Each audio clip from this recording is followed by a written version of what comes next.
What happened now? What happened, Mom?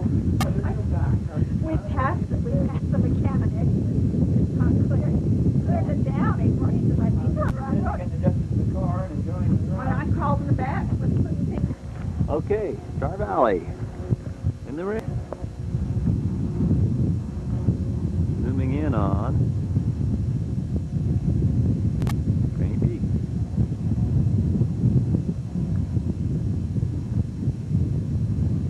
Draney Peak. My mom assures me that's the tall one. The dirt road there, I believe, is the general direction of the ranch on the other side. As you can see, we've chosen pristine weather for this momentous, what's the English, occasion. And there's Chocolate Charlie, Cousin Vanessa in there, and Jennifer and Jared and Lisa.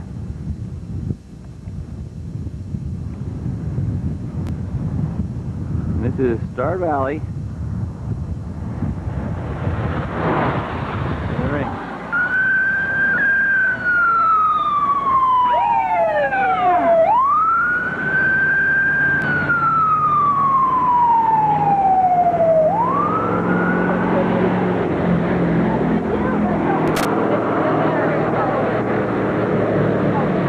What it is, but there it is, folks. I looked at him, I waved at him, I saw him. Oh, did you forget to take the cap off?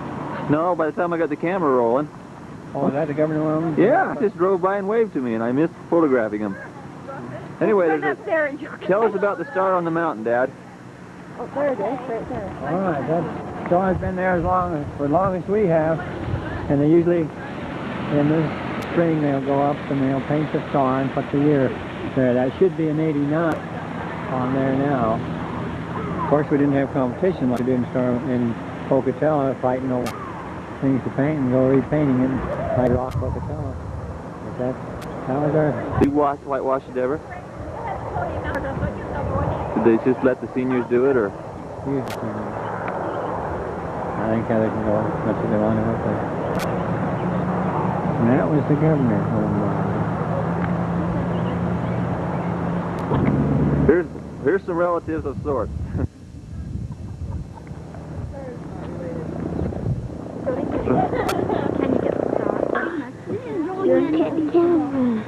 Take us and tell us when we get back in. All right. What is behind you? Seminary building. How many years did you go there? 3 years. How long ago? Do I have to answer everything? Oh, every year or two ago. Approximately how old is the building? It was there a long time before you were with us. Here before I went to school, so it must have been 50, 60 years been here or better. Probably about 50. And there used to be a rock building back there somewhere? Right where that big building was. There was a big rock building, and it was like rocks this big, you know, that were stuck all over it. The whole outside was rocks like that. And that was the high school. We went to high school there. They torn it all down. And the grade school was over there. It's gone. Seminary building's the same as we went to. And this is where we went to conference over here. Now, first, this building here, this great big building here, was that Star Valley Tabernacle. And that ended... Oh, really? That was Star Valley Tabernacle right here. And it was that way all the years I was a little girl. And when I was a teenager, they built the wing on, and it became our ward building. Which wing? The one on this side? That side? Both wings. They built them both on at the same time. But this is the original old Star Valley Tabernacle. And then on the other side is the North Ward. They used to call the buildings North, South Ward. This was the North Ward building. But now I think they're probably numbered. I think they changed to 1, 2, and 3. You can't stay in there, Jason. I'm cold. All right, thank you. Oh, you're welcome. Original old North Ward building. It was there for many, many years. How come did it have a bell? Did they Because ring they it? used to ring it at 10 minutes to church. Oh, And ring it for church to start. What was his name? Oh, really? Was his name Stopper? Uh-huh. Oh, Conrad Stopper, boy. Rang it and we rang it from you, too, and we rang it from everything. That was the town Give me the bell. towel, Wendy. That was the town bell. I was going to hold this You over. hear me? Just a minute, I got to clean the front cover here. All right. Okay, In yes. the spring of 1879, a group of pioneers from Bear Lake settled here. Moses Thatcher explored the area, dedicated as a home for the Latter-day Saints. Freedom and Auburn settled in 1879. The first public building was located on this square. A log house with dirt roofs served the settlers as a church, school, and a public meeting place. From 1886 to 1892, when it was replaced by a large frame building. The bell on the monument called the people together could be heard throughout the valley. Okay, now you did. Tell us what you just told us. You didn't go to. You went to school here, and Dad lived up the canyon. Oh, Imri lived in Tigay. I didn't meet him until I was out of high school. But we both went. Everybody went here to high school. Oh, I see. It's raining. Come on Get in. in the thing. Get back in, you guys. Get in. I was just trying to keep it over the camera. Okay, Dad. Now you drove in what every week? Said what did you say? Yes, we'd take back and forth when the crops were good, but once they got in, we'd stay in a week at a time, go home on weekends. We had a cabin up here Oh, really? Yeah, they have Stay in town for the weekends? for the week. for the week and go back home on weekends Oh, And for then in the school, winter- for high school? for high school. How long did it take to get up to the canyon then? It must have taken a while. Well, at 16 miles, it would take three-quarters of an hour. It isn't about. that. It was that they were snowed out. The roads were closed all the time. A lot of times we stay out here in the winter because the roads were closed up They there. couldn't get home. And we go in and get our clothes washed and get food supply for another week and come back. Sometimes we'd have to go with a sleigh from Auburn on up to the ranch and get stuff and pull back in Sunday night and go to school and have our grub and everything for the next week. So that's how come you got good at camping. No, they lived in that little house. Oh, you guys, my coat's back there. I think off to the shoulder. Okay, I'm filming this. I'm recording this. Okay. Give me my coat. When I was 9 years old, my parents built this house. And we built it up until I was married. We were still building this house. I'm getting Now in. that was 20 years. No. Okay. Now tell us about the house. 9 years. I lived there 9 years until I got married. Now, when my folks started building the house, we had to first move into it. At first we moved in, there were no windows. We moved in October, and there were no windows. And my room was on the other side of the house, and we had to move around and see the other side of the house after a while. But these windows here on the side, on the lower side, originally that was meant to be a garage. And this house... The driveway there. They filled the driveway in, haven't they? But my folks did that. Well, they may not fill the driveway in. But, Well, last time I came here, there was a great big tree here, too. well, the trees are probably gone. But see that round place out there where the pansies are? My mother made that round fountain. We call it a fountain. Oh. It's just a little round cement pond. And she was always going to make it gorgeous, and we loved it. And back behind you can see a garden. We always had lots of gardens. And half of that was raspberries. Always had lots of raspberry seeds. My mother planted this cedar tree that's here too, this big cedar tree, right there behind by that thing. Now, when we built the house, this is really a split level house, the first one I ever saw. And this one was supposed to be a garage, but it was never used for a garage. For the first year or two after we lived here, that was open. But they finally decided to close it in because they just wasn't convenient to put a car in there. And besides, we didn't have a car. My folks never had a car until after I was married. And if you see, the window right above was my mother's bedroom window. There's double window here. The double window was my mother's window, and the one above that was the boys' room. Now, you really have to be in this house to see it because it was really a split-level house. I can see it from the outside, yes. Well, most people probably could. I didn't think I could. But it was split-level in many levels. This whole side of the right east side of the house, the right side, is higher than the other by about 6 or 8 feet. And then the lower half is over here. On the first floor left, there was a dining room, living room, and kitchen. And above that was my bedroom. This window here? No, that's clear around on the other side, it's off to the left. Now you see that little part of a round window behind, they've added this porch on. Yes. And out of the porch there's a little tiny oval window. That is the hallway window, and there was a turn stairway that turned and went upstairs on that stairway, and a little entryway there. Now, let's see, what else?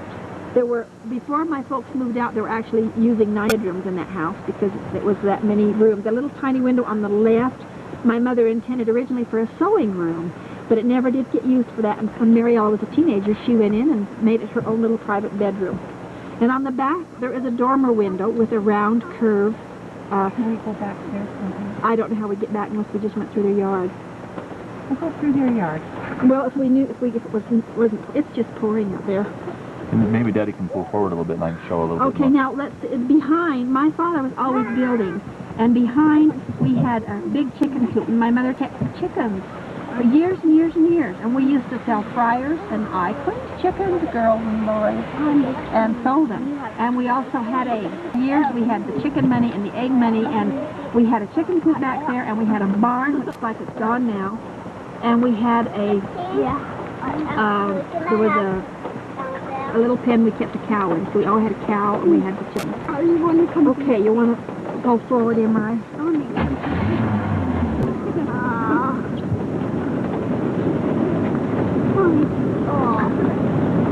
So it took how many, 10 years to build? Oh well, I don't know. It was never it was pretty well finished. Now the garage is not yours. My then. father built the garage after I got married. But Imri, I don't think you can see the side, can you? I mean, we'll probably have to go down the road a little ways. Yes, to I see. think so, Dad. You have to pull out and go down the side. Now, tell me about the garage again. I missed that. My dad built the garage. There's a car coming. My dad built the garage after I got married, and so he did build the garage. And my little sisters played up above it. It was a playhouse. They above the house. This other house wasn't here. Was it property? No, that was an empty field. All the years I lived here, they built that a long time afterwards. This It's was, built in the 60s. yeah, that was an empty house. But see, on this side of the house, you can see, pull forward a little more, Imri. The 4 top windows was a bedroom. That room went clear across the roof, clear across the house there, and you could hear the rain on the roof. Now, I did say that these people have put this roof on, and they have filled in the dormer on the, there was 2 gables on the front of the house originally. They put the porch on, too. They put the porch on, and that Kern is the name of the people who bought it, and they lived next door in a house that's no longer here when my folks moved. Now, there was a round window in the back? A dormer window, a dormer roof that was a half circle, you know. Oh, okay. Eyebrow. Door. And these two main windows down here was the living room. Now, the 2 windows below, when we lived there, my dad built an apartment in the basement, and once in a while people lived in that apartment, and sometimes they didn't live there, and when they didn't live there, we used to go down there, like if we had a slumber party, we could go down there, and all my friends could sleep down there, and we had a little kitchen so we could do our own cooking, and it was a lot of fun. Now, the windows here, the big ones, are the front room then? The 2 big windows in the front room, the living room. On the side, now the front has 3 windows. What are those? That's the living room window. Okay. Those French windows. And the two on the side were the dining room. The back? The back, that was the dining room. And then there was a kitchen. See, on this level, there was just the living room, dining room, and kitchen. And then you went up to the next level, and there was 2 bedrooms. And Did you have a fireplace? No. No fireplace. Did you have a building permit, or who drew the plans up? My dad and mother were out of work and lived in Bedford. And they decided, since they didn't have any job, they was going to build a house. And they already had this land. I remember the land from when I was little. And you remember, in those days, when they built a house, they had to dig the hole with a pick and shovel. And so they built, they came and they built the house. Only they had started to dig the hole years before, and they came back and they dug the hole and with a pick and shovel, and then they put the cement in. And my dad and did almost all the work himself. Well, you told us about a cardboard box in the driveway. Did that happen here? Yes, that was a lot when my little sisters were playing with one of the little sisters. Now, there was always a bunch of little girls at my house because I had 8 younger sisters, and there was always a baby. And one day the children put the baby in the box, and my brother was driving home with the truck, and the little one stood there and screamed, but they didn't tell him the baby was in the box. So I never ran over a cardboard box. I never This did. is the truck from the furniture store? My dad always had a truck because he trucked for a living a lot. And that's, you drove the route we came today then, up the canyon to go to Well, Salt Lake yes, to get except the furniture? roads have been changed a lot. But my dad used to go to Salt Lake and get furniture for the furniture store, or he used to go to Salt Lake and get fruit, and we'd peddle fruit in the valley a lot.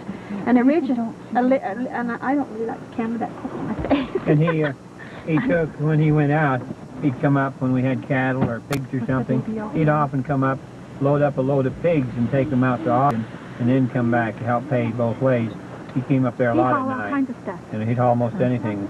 But see, we didn't have a car. Oh, we didn't. He didn't run over the box. He run over. It was Eva.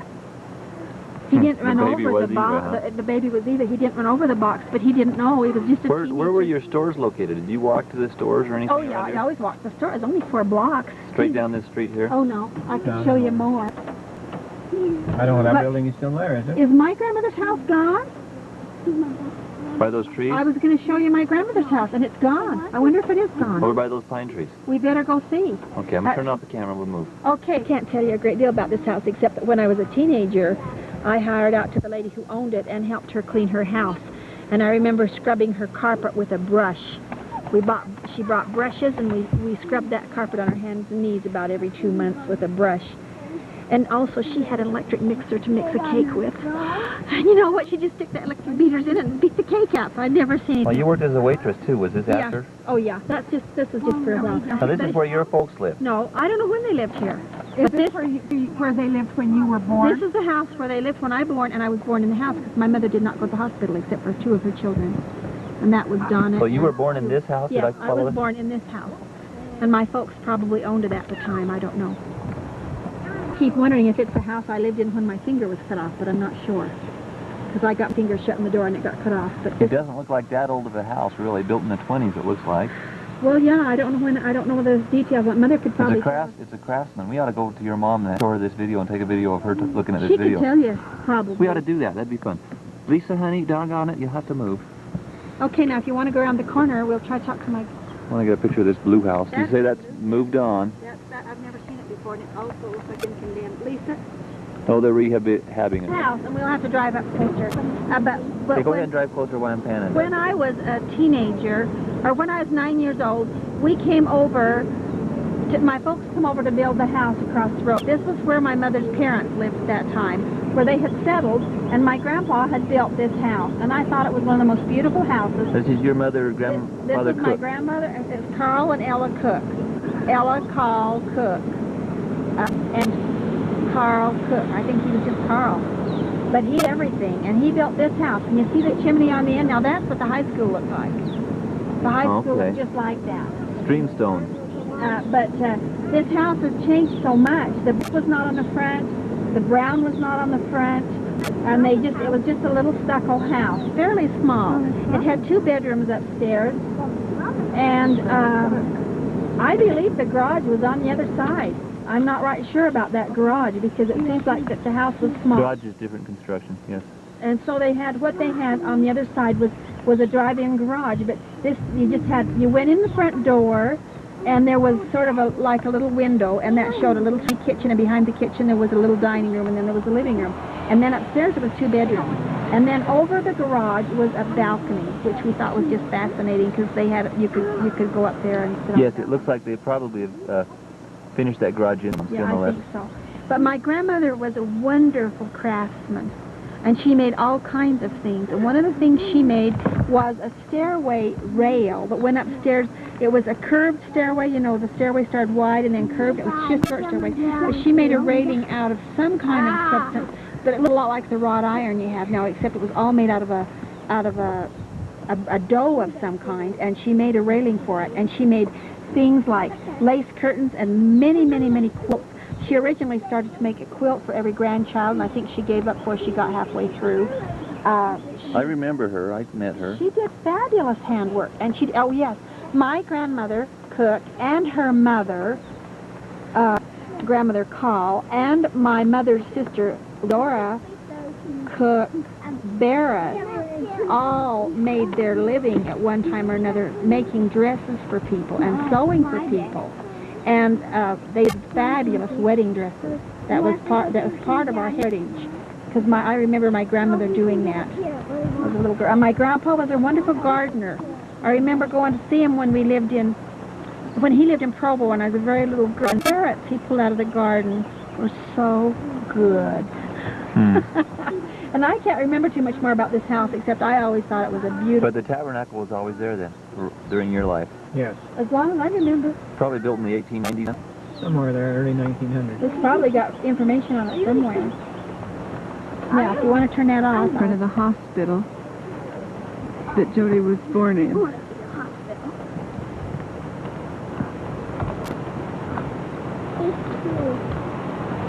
They're just building yet. Move. Every time I open the door, the rain comes in here. Here's Dad, patient driver. Oh, I'm enjoying it. Okay, the hospital. I don't know whether you want to take a picture of it or not, but all of it, I think, was originally built like this. I think it had I don't know, that may be a wing they added on later. But I'm not sure. But anyway, in the front part were the doctor's offices. There were 2 offices. Over here? Over here. This is the front on the end. Treelor and Worthen for a long time, and later on Kirk. But anyway, you have the waiting room, and then behind that was 2 offices. And if you had to go see the doctor, this is where you came. I mean, you came to their office, and if you needed anything, you was also in the hospital. And so that was the hospital right here. They don't use it as much. Hey, you guys, quit climbing. Quit it. Okay, and they put you to sleep, and you woke up, found out you had a baby. No, Jody was actually my easiest delivery. That was the way to go. What happened was, I was at home in Taigi. And he was 3 weeks early.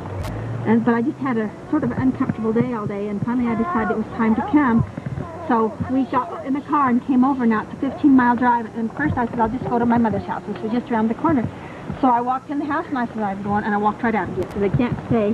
When we come in, with half an hour, I had my baby boy. He weighed 6 pounds and 10 ounces, and it was an easy delivery. I felt so good. I wanted to ride up and walk, and the nurses and the doctor were just scant. You just can't get up and walk after you have a baby. And they made me stay down for an hour, and then they let me walk down the halls. They held me on each side. But I felt so good after that baby was born. And, let's see. And so I called up his sister, and I said, we had never told her what we was going to name the baby, because we didn't know if it would be a girl or a boy. And so we wouldn't tell her what it was. And when I called her up and I said, you've got a little brother, and his name is Jody. And she says, Toby? And I says, no, it's Jody. And so that's, what else do you need to know? Well, we need to go take a picture of the cabins. That's kind of nice. Okay. I think the cabins are all gone. Or where the cabins were. Okay, sure. And that's where we went to school after the crops were in the fall, and the roads were getting either muddy or snowed in. We'd come over. My favorite job was to make a big cake or two, a big old flat cake in the big frying pan, in a great big, what they call a dipper. And we'd come over and we'd have rice pudding, we'd have bread and milk. You haven't told them about the cabin. Come over. Right in this lot here is where we had cabins. Sessions had a bunch of them here. And we'd rent that in the wintertime. We'd just go home once a week to get our laundry clean, and to get more food supplies, and get things done up on the weekend, go to church. And then we'd come back here. So we didn't have very far to go to high school. But we quite enjoyed it. We got pretty good grades. I know, I and Wendell and Everett and Dale. That was only during the winter. Mainly during the winter. Otherwise, we'd come to Auburn, 7 miles down the canyon, and catch the bus. We come in, or sometimes it's too late to bring the car on in. And we arranged to do that once in a while so we could have a car. And The school bus? Yeah, School bus. big yellow school bus. Tell him about the day you made the rice pudding. Tell him. Oh, I decided I wanted to make a rice pudding, so I got 3 cups of rice, started putting in the pan. Before I got through, everything in the house with whole rice was full of rice. When it expanded, I learned a little bit about making rice pudding. How much did you put in? Oh, I don't take up full. I think you must put 2 or 3 packets in. I don't know. So that was my experience. But I always did like rice pudding. Mother used to make rice pudding for us. I still have a wife make Yeah, I rice said, pudding. what shall I do to get ready for the year? He said, why don't you make a rice pudding? He said that 3 times in the last few days. It's good substantial. My kids love rice pudding too. Maybe that's where they inherited it from. This is where I got my education after grade school. So how many cabins were there here? I don't remember, about 6 or 8. Did all your brothers stay in the same cabin with you? Yeah, we read a different one each, but yes, we stayed. But the same cabin, this would be a different one. See, Ruth and I and Gleno were mainly the ones that, and Wendell was a little older. He was out of high school earlier. So Ruth and Gleno and I usually. Then Everett and Dale was another generation. They did their best too. But the 3 of us are mainly involved in it. Okay, let's see. There's your grandparents right there. Okay, these are Ella and Carl right over there. That's my grandparents. The one off to the right. The little tiny white ones? Oh, okay, No, I see over it. there. Ella and Carl. Yeah, that's my grandparents. And these over here are, I believe they're Phineas W. I think these are they're one of my grandparents. Phineas W. Now, Okay. it must be Grandpa Cook. father and mother. Okay. And then there's Venus two, and Irene. there's two little boys buried here too. My grandmother Cook had raised 5 children, and one boy and 4 girls, and her other 2 little boys died, and they're here. Okay. Yeah. Okay, this is my father's funeral. This is my father's burial spot, and the place my mother will be buried. And on the back of the tombstone is listed all of their children. And here in this plot is my little brother, my little sister buried, and Dean's baby. Where, Mom? I don't even know where. Where? Oh, right there? This is Dean's baby. And these 2 right here, my brother and my sister, died as tiny babies. David D. Allen and Dorothy. And Dorothy May died the day she was born. David lived for 2 months. Were they twins or something like No, they were different years. And then, well, in fact, Dorothy was right under me, between Wanda and me. David was just over yours. Now, if you want to get the back of the tombstone, it shows. Read the names, why don't you? Okay. Wilfred Lynn, Aaron Dean, Ruthie Lane, Dorothy May, Wanda Gay, Marvel Lee, David Young, J. Dior, Dwayne Arthur, Eva Larisse, Penny Lou, Mariella, Donna Marie, Julie Rose, Johnny Joseph, Josie Neville. And that includes the adopted ones too, right? Yes. When we were married, the folks had lived on the ranch most of that time. Imri's folks had lived most of that time. And you know, we've been married 41 years now. And his parents lived on the ranch, but right after we got married, they decided... 41. Oh, 41. Well, they decided to come to Afton to live in the winter time because the winters were cold and the house wasn't that comfortable, and they would have more of an opportunity. So they came over here, and I'm sure they rented a house 1 year, and they lived with Orpha 1 year. I'm sure of that. And then they bought a house that was not finished. It had sat up here on the corner for years and years and years, just a shell of a house. And they had somebody dig a hole for them, and then they got big machines and they had this house moved down here and set here, and they finished it, and it's a really nice house. And this house was moved on then? It was moved from about 2 or 3 houses up on the corners above there. And they lived here until they both died. And I believe his dad died in 1964, wasn't it? About 1964, and she lived about 10 years longer. I don't have the correct date. Well, I remember coming here. 73. Did Heather get to see her? Yeah. She'd have to, because I was here to her funeral. I came to her funeral the year before Joe and I got married in 78. Yeah, I remember visiting somebody in the bed here. I don't think it was your dad, though. I think it must have been your mom, Dad. Yeah, because the year we moved to Pocatello, and after we'd been there a couple of years, they had that flood, and he died during that flood because we had to go up on Gacy Road to get out because we couldn't get because of the flood of the river. I remember coming here and picking raspberries in the backyard. Yeah, she had 2 raspberries and fresh tea. She always had lots of tea. Okay. I don't want to go back there, Wendy. Okay, now I'll tell you something about this piece of land, okay? Okay. Imri was talking to you about the cabin. Well, they did. They rented that cabin over in Sessions for quite a while. The time we got married, they had their own little cabin here. And you came here in school, remember? You brought me here a few times because you owned that little house. And so they built their own little house here for their kids to live in when they went to school, to high school. And this is their land, and that's where they moved. And the house was moved behind here for a while. I don't know if it's still here or not. But they used to move houses around a lot more than they do now. But they owned this property when we got married, and we did that little house. It was a little bigger than a cabin. First nice house that Mother had. This house. Oh yeah, it had the kitchen and the bathroom, and it had a nice living room, and it was the best one. So Mother. Jody, maybe we should go back. I'm recording, Wendy. Okay, when my dad had a furniture store in this building, it's hard to tell. But you get a different shot of it. You see this default press got on it, and it's got the steps up. This is an old building. Maybe we better go around back and go around the block some time. I'll go on.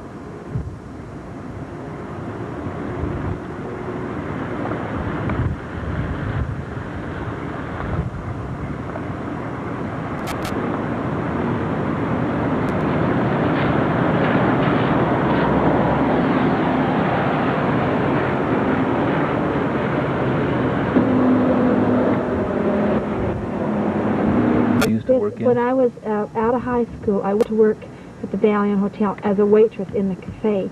But for about 1 or 2 years before and after that time, I worked in the dance hall every time they had a dance. I served at the pop stand. And they just sold pop and, gee, I think candy bars. I sold pop and candy That's the bars. part that's now the bar there. Yeah, well, you can see the back part. I think it's a roller skating rink now. Now, you told me that story about a man and his eggs here that... Gosh, I don't remember that. Oh, yeah, the one time I was serving eggs. I served some scrambled eggs, and this man said, I want scrambled eggs. And I took them out to him 3 times, he asked me. And I really believe what he wanted was an omelet. I believe that's what he wanted. But the cook took eggs, and she scrambled them 3 different times, 3 different ways. And he finally ate them, complaining all the time that they weren't scrambled. So I don't know what he wanted. This is Draney Peak again, a bit brighter view. Snow still on the top of it.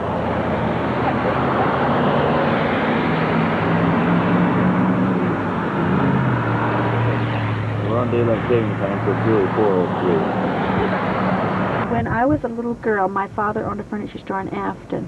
And he sold the furniture store and he moved to Grover. And where he moved is into this little green house. Now at that time, that house, I believe it has a little entranceway on, but this on the side was not here. It had possibly 4 rooms and 2 rooms upstairs. And we lived there for 2 or 3, well, I don't know, maybe only a year or so, until his mercantile was next door, there where it says U.S. Post Office. That was the store that he ran. It was a general mercantile store. There was a gas... What's a general... Let me get my... General mercantile store. They just sold everything. They sold everything in that. Did it look like it did, pretty much? Pretty much. You can see the false front here, but you've got to pull up a little bit. I'll tell you a little bit more about it. Anyway, he ran that store there, and I can remember things about that store.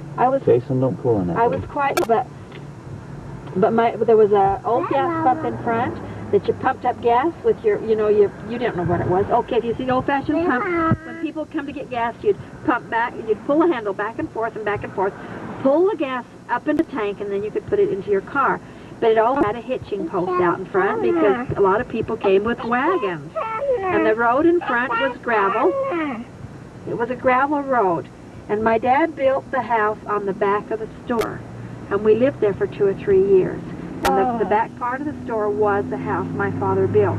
My mother made the remark in later years that she just hated living here because people demanded her to open on Sunday, day or night. If they wanted something, they'd come bang on the store, or they'd come bang on the door of the house until they would come open the store for them.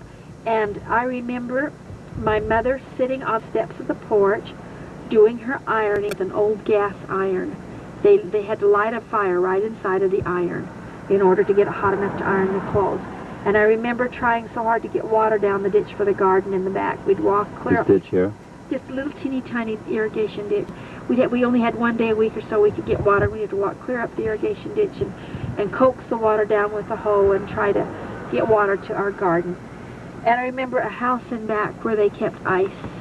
And they'd get blocks of ice in the wintertime, and they'd put them in there and they'd bury them down under sawdust. And sometimes we could have ice as late as July. It didn't melt in that ice, or the sawdust in back. And that is the house. That is the house we lived in when my little brother died. You mentioned this big canal.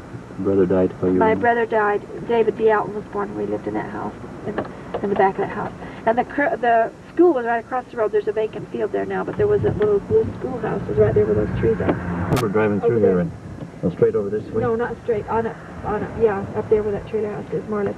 There was a big blue schoolhouse.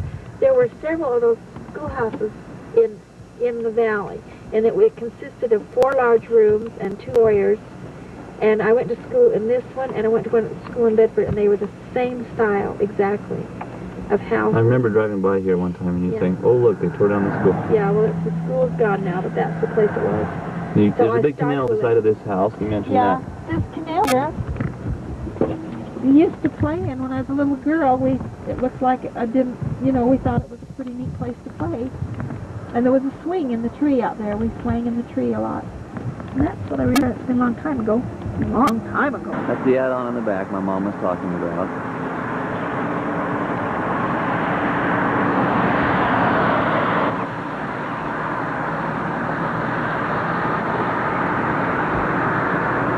Not even sleep over tonight. Outside, Mom was talking about people coming to the store and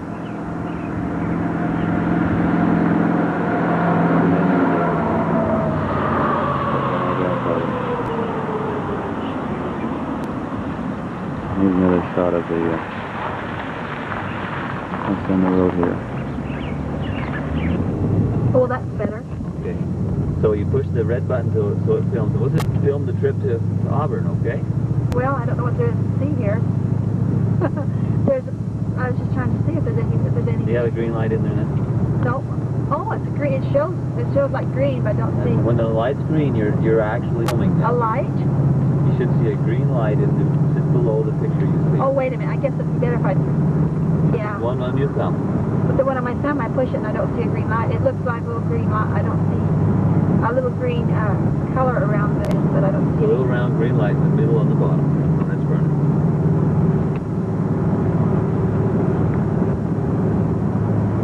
Film the trip. Button, it works fine. Why didn't I see a green button? You'll see a green light now. Oh, now there's a green light. What? There's a doggy, yes. You know what Jason was saying today? No. Don't worry, be happy. Say, don't worry. Don't worry. You want me to take some pictures? Just film the road as we go along. Okay, this is. Oh, okay. Push the button. I know. The Oh, buttons the on- green light's on. Okay. These buttons on top, these buttons here, zoom in and out so you can Oh. focus on. We are on the road to Auburn. When we were first married, this road was not this good, but they did improve it. We used to come right down here where these willows are, and a lot of times it was muddy and wasn't really a good road. But we did travel this road real a lot because the best way to get to Tyge was to come on this road. There was another route, but this is the one we usually took. No, on our very first date, we were on a very slow road to this, but it was the one to Freedom from the valley, but it's down like that. No, Jason. Do you have it on then? Yeah, it's on. Now what do I take? I say, Film it. This is a Okay. part of it I remember driving. Jason, can you say, don't worry, be happy? Jason, can you say don't worry, be happy? Can you say squawk? You got in trouble for shifting the car out of gear. Yeah, let's See the birds? See the beaver houses? up there in the corner. That's the canyon that we want the canyon to get to Tyge. Dad, eating bananas. Well, like the monkey in. Tell me about the church, Dad. Is this a church and a school, or? No, this has been put on later. This is just one big room in here. We'd have the piano up in the corner and had a pot-bellied stove. And then we had our classroom. We had wires strung across and had seats going both ways and benches. And that was our classroom. And the one that the teacher that talked, Come on, walk with me, Dad. the teacher that talks the loudest got the lesson over at the Tower Sunday School. There was a brother that liked cowboy, Indian, pioneer stories. He always had some good ones. He taught the whole teenage class. We always kind of tuned our teachers out so we could hear his pioneer and cowboy stories. So he got the lesson over most of it. Well, where was the church that they tore down? I don't know. Where this shelter is? Did you ever go to that church? That was your church for a long time.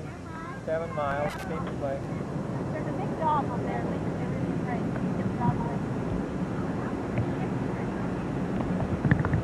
Sorry. Okay, go ahead, Dad. And so that, we used to come down on the team and horses when the roads were closed and couldn't get a car. Otherwise, we'd come down in the car. We'd have to do the milking in the morning, feed the stuff, and then come down. And then, so quite often we'd have to come back in the afternoon for sacrament meeting and stay down. Well, that's right. You had sacrament late at night, didn't you? And in the afternoon, and in the afternoon, and in the evening. But usually we could come down in our cars, and we're parking here. We didn't go to this building until we were married. Will you get that dog out? Yell at that dog. That's the thing, you know. Dad, Lisa's just had 4 stitches because of a dog. She's resistant. Well, School used to be right. School was right there. I walked to that That's what I'm soaking with. I wonder if that's part of the school. I don't think so. I think that this is probably the old school grounds, but it's probably been moved over here to the churchyard because the school property is still there. No, somebody bought this. Let's go. The church is right here. Right where I'm Was at. the church? Well, you can see where the weeds are. Yeah. And there was a lady who was a widow and had 4 children. She lived in that little old house there with her father and the 4 children. She worked as a nurse over in the hospital. And quite often at night she'd tell the children to go stay with her grandfather. And this one night she told them to go stay with their grandfather, and 2 of them did. 2 of them didn't. And the children built the fire up too much and caught the house on fire, and the 2 children burned in the fire. The house was built by the church. The ward built it and donated it to her. What was the name for it? He was Nate.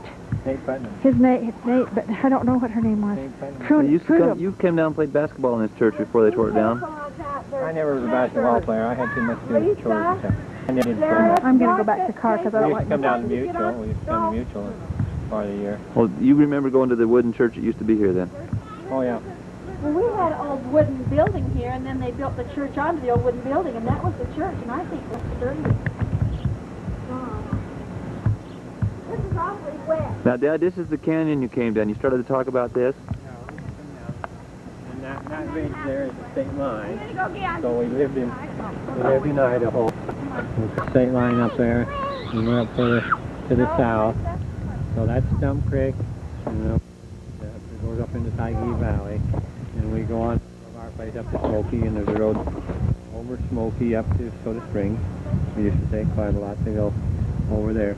We also go down to Freedom and go up Tin Cup and over that way. We took that drive just a week or 2 ago. Now, you told me there's a graveyard up there, isn't there? Yes, there's a cemetery right up there. We'll go past it. Who that we are related to? Nobody. Not that I'm aware of. And when we used to come down, Mother had a sister that lived here, her uncle Ezra George, and Virginia was her sister. And a lot of times we'd come down for Sunday school, and then we'd go over their place for dinner and then come back to second meeting and home to dinner. Save the trip before the block program. Yeah, Uncle Ezra he likes all us kids. We always felt good around him. He was a jolly old fellow. We enjoyed him. He likes the kids. Treat us a little rough once in a while, but he likes to play with us. That's a real historical. That was put together real solidly, huh? It shows because they're keeping it. It's a new roof. It's got new paint on the eaves. What are the holes down here that was with the wood stuff? That's where they hooked into the other building, probably, Wendy. Wasn't this hooked up? It wasn't, though, was it? It's used as a shed now, Dad.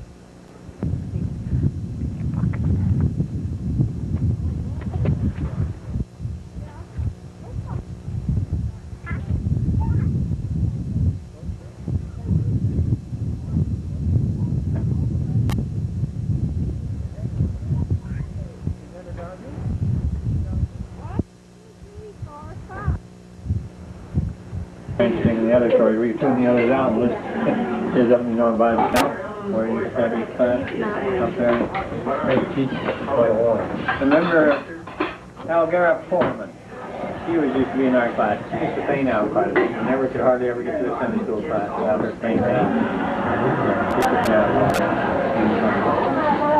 There we go.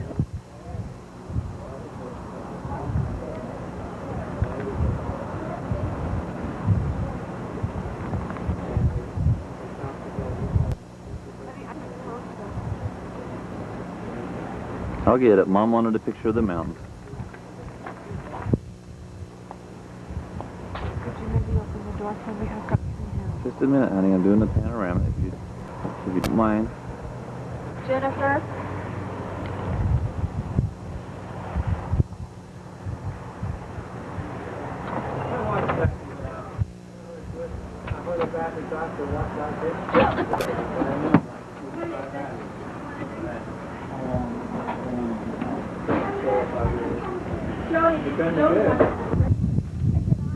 Yeah.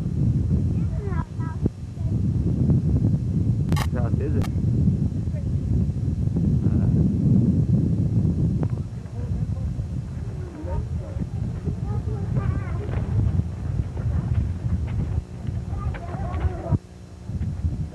some shoes on then, Jeff.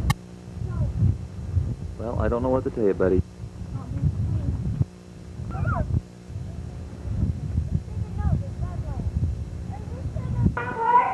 And see, they have 4 pits. These two go, this is like on your milk mill. This is the milker here. And it goes out through a tube, and goes right up front there, and it goes in the vault. Every other day, the milkman will pick it up and haul it to the creamery, and they pay so much. Yeah, even got a TV to watch. So that's how they come. Yeah, there'll be a cow standing up there, and then he's getting his coveralls on, and he's getting ready to come over. You got that line?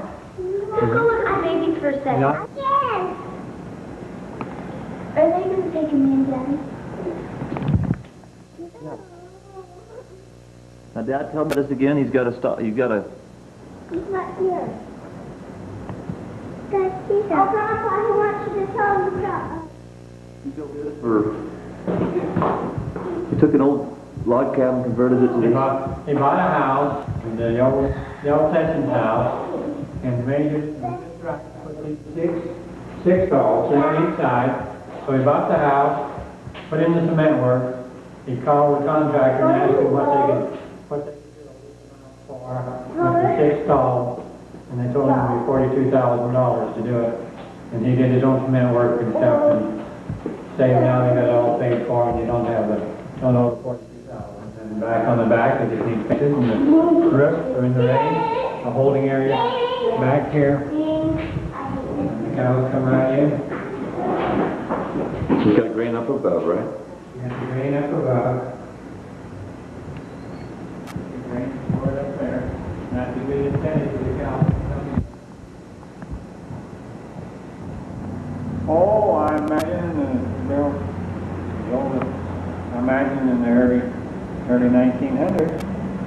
Well, it was built back when logs were a common construction material, probably. Yeah, I imagine it's 60, 80 years old.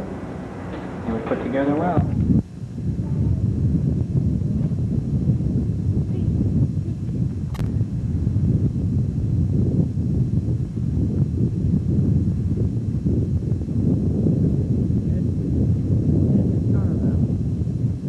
Star of the valley, up there, come in, that's what we call the south end.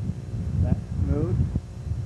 Come down to Afton, come across the Grover, then we can go on down the Narrows, all the Narrows the same, and the Freedom and the Alpine, down to the reservoir and on to Idaho Falls. We have something coming out of up here.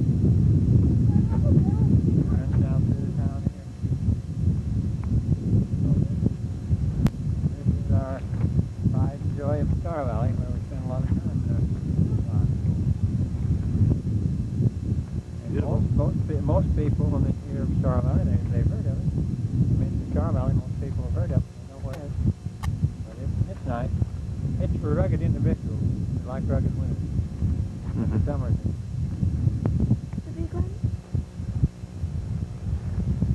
Maybe sunshine. We need to get going up the canyon. Look. Daughter, oldest.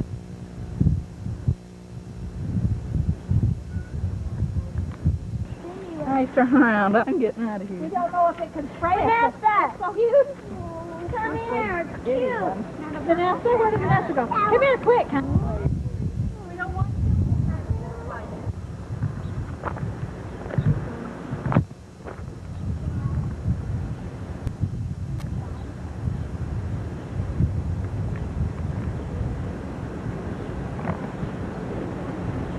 Jason.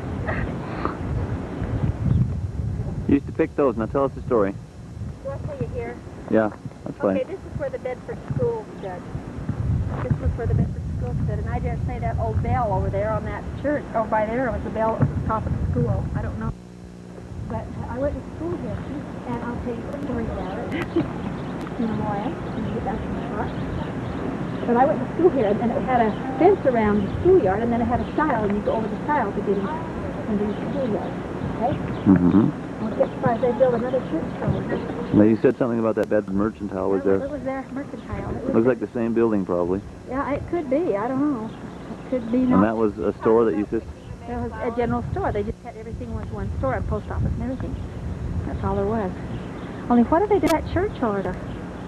It's a gorgeous church. They had a new one before, but this is a different one yet. They built a church when my uncle was bishop and it burned before it got done building. On that same site?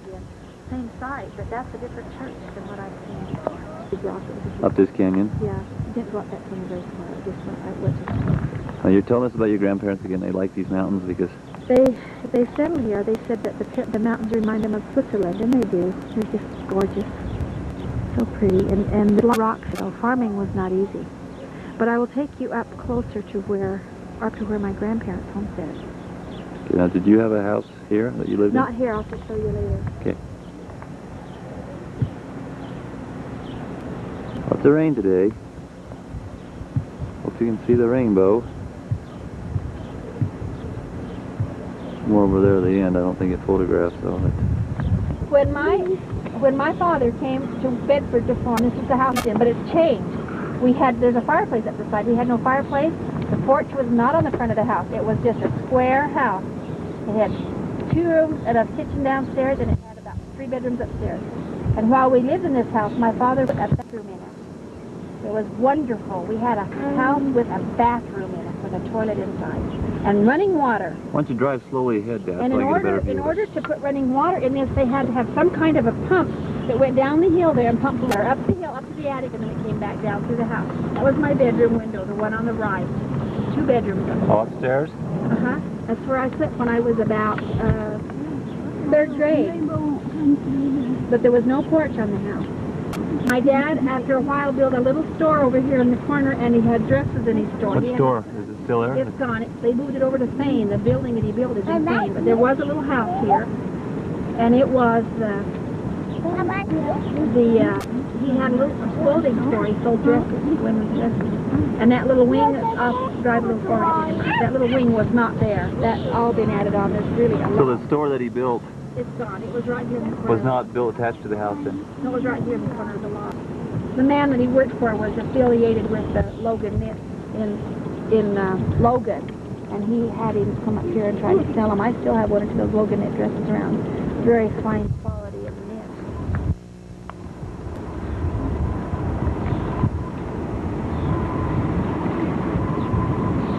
Jody, your mom said that this was the farm on the other side that her dad farmed. Did you get a picture of this? No, it was over here. What? Oh, this is it right here. This is where we farmed, and there was a little ditch ran down through the lot. It's gone now. But there was a little ditch, and sometimes the ditch went out in the back fields, and there was fish in the ditch. And in the summertime, they'd go down and irrigate the fields, and we'd go down and pick the fish up out of the field. Because they would wash down the ditch. And D.R. was born here. In that actual house? In this house, yeah. He was in 1936. I remember that because that's the year. Yeah, let's go on a little further. I don't think the cream oh, for sure how much of this land was my grandparents. But my grandparents owned land past that road up there. The dirt road? Yeah, where the dirt road goes right up the hill. One time my dad owned the land, piece of land up there. I think it was 40 acres. And we went right up there to help work on it. And the land between there and on down that way was my grandparents' farm, my grandparent Flickiger's farm. I don't know for sure how much or which. But we'll go on up in a few minutes and I'll show you where their farm was and I don't know who lives there now. Alice lives there.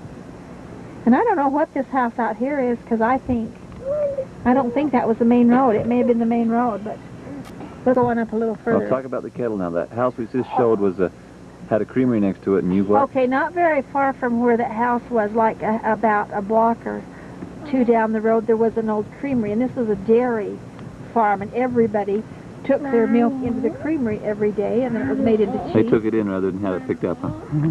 Well, I don't know. I believe when Imri and I got married, they had milkmen who came up in a truck, but they take their milk in the creamery, and it would be, and in the creamery he had huge hats, and I was born in December. And in January, they had a baptismal service. I was baptized in the creamery in a nice big copper kettle full of warm water. I mean, Oh. a huge kettle, like about 6 or 8 feet What they across. cook fish in, right? No, they made curds in it. It was a curd kettle. This area up here, Flickigerville, there were at least 3 brothers who lived here. There's Godlick and Aunt Mary Ann, who lived down the other direction, and this was John. Oh no, it was John and Aunt Mary Ann, and it was Uncle Godlick and Aunt Luzette who lived down the other This house. was a big old style house, you said. Yeah, this was a big one of those big old square houses like they used to have. That my uncle come, and we was here a few times, but mostly we went down to my grandmother's house. And the house I remembered that I used to visit my grandmother is still standing. It's right there. Let's go take a picture. Okay, now that white house is the house that I used to come to visit my grandmother, and we came from Grover every Sunday. My folks just couldn't wait to get out of church on Sunday. For years, we came here to visit my grandmother, and we would come to this house, and I remember the house quite well. It seems like there was a little balcony on the top, and sometimes we'd sleep upstairs. My grandmother used to dry apples, and she'd just dry them all over the floors upstairs.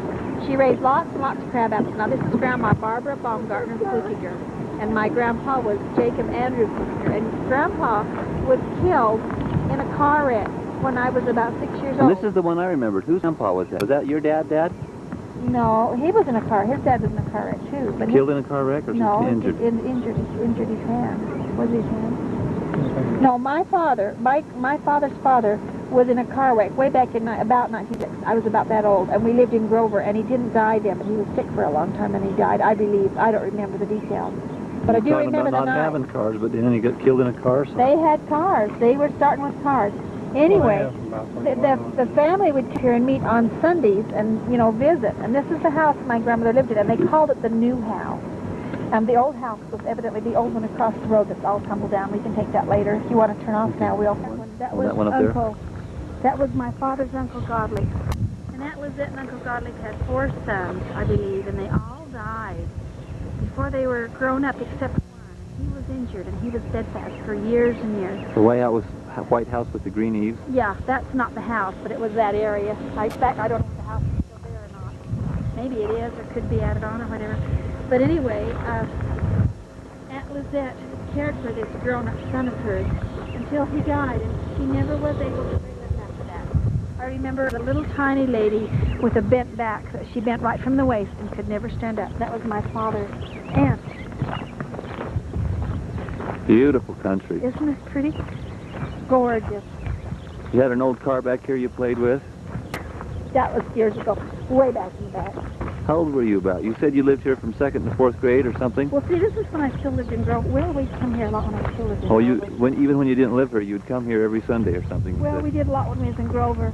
We'd come here a lot then. But see, the front yard was, there's my grandmother's house. They called it the new house.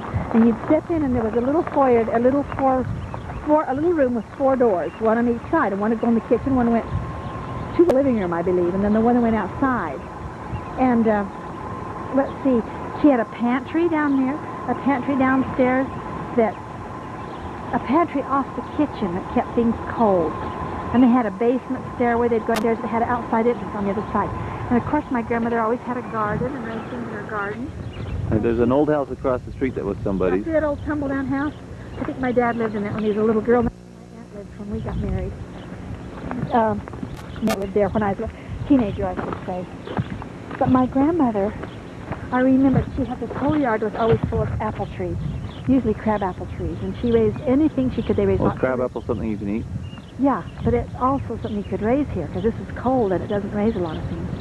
But there's always flowers, and my grandmother, I'll never forget, one time she made a little flower garden out in front that was shaped like a 5-pointed star, and it was outlined with rocks, and then with little red pansies. I thought it was one of the most beautiful little things I'd ever seen. So you remembered it? I've never forgotten it. Oh, it looks like that old patch of whatever it is still there. We used to chew on that, and we used to call it along wild the edge? licorice.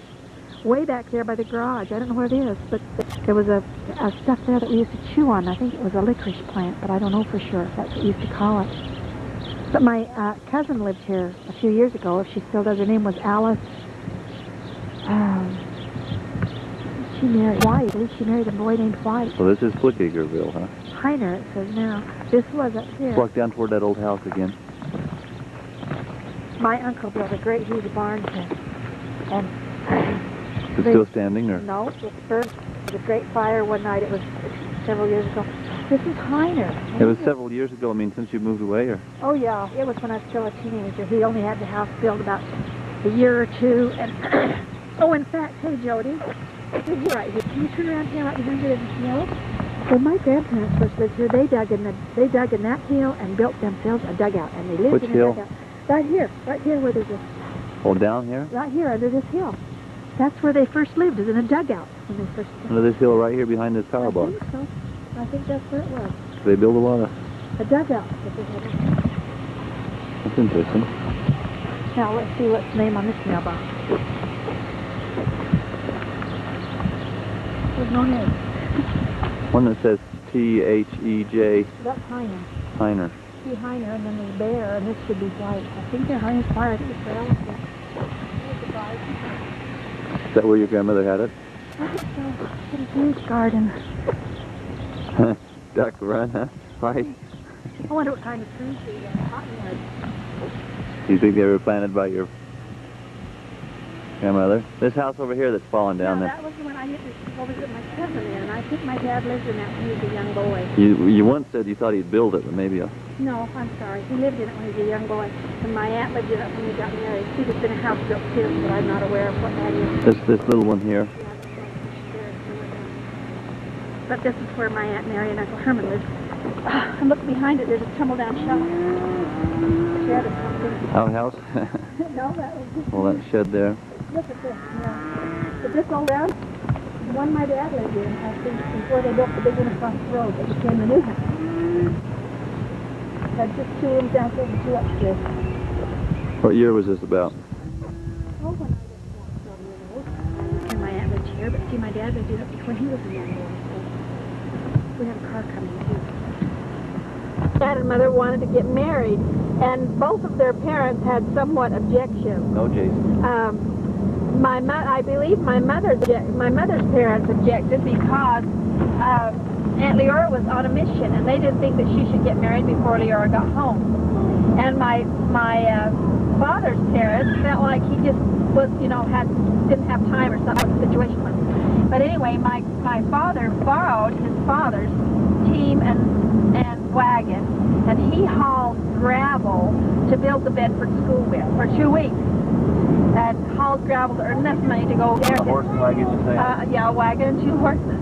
And his dad was cross with him because he said he worked the horses too hard.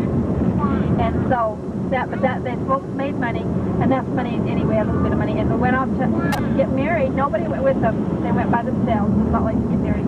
And No, you say Salt Lake, that's the temple? Or? the temple, to get married in Salt Lake Temple. And on the way, my mother lost her suitcase, got the temple, didn't have her clothes. And they went ahead and got married and found out her cousin was getting married the day. And they invited to the reception, but they didn't know a soul. It was a miserable time. They just didn't know a soul. And then they went and stayed in the room, and they went and rented a room to stay in. It had no bed covers, no covers. They just had to sleep on the door mattress. And I remember that. And that's probably all. Now this is a cemetery. And I Where do you want to turn and go straight? go ahead and go straight. I didn't know whether you'd want to drive up there or not, but you might want to. That's where my grandpa Whittaker's buried. Drove right by the house then that we looked at earlier. I missed it. Which house? The one that you had lived in for 2 years. Oh yeah, but you already took a picture of that. So, but this is the cemetery. Now, my Uncle Norval lived in this house, and House to the west? yeah, after some years, they went to Germany and brought her parents home. And her parents came and lived, and they built a little house there off to the side for them. And they lived there for a few years. And one day, her dad was going up the cemetery for something, and he went off the road and killed him. Between here and there? Yeah, up the cemetery road. Went off the road here. It's not a bad here from. But see where the pine tree is where my grandparents were buried. That's the Bedford Cemetery. Up there and Wendy doesn't want to go. It's okay. We can go wherever you want to know. We go to Stumper to take pictures. Jody, Imri Was there anything in Payne, Mom, or? We never lived in Payne at all. We just lived in Grover and Bedford Acton. And that's where, my grandparents lived. Well, this isn't bad. I can photograph from here pretty good, so. Are you getting that cord from Jody? I showed you in front of Yeah, I'll get it a few times, but not much. You okay now? Oh, this is a pretty drive. It's a good way to spend the day.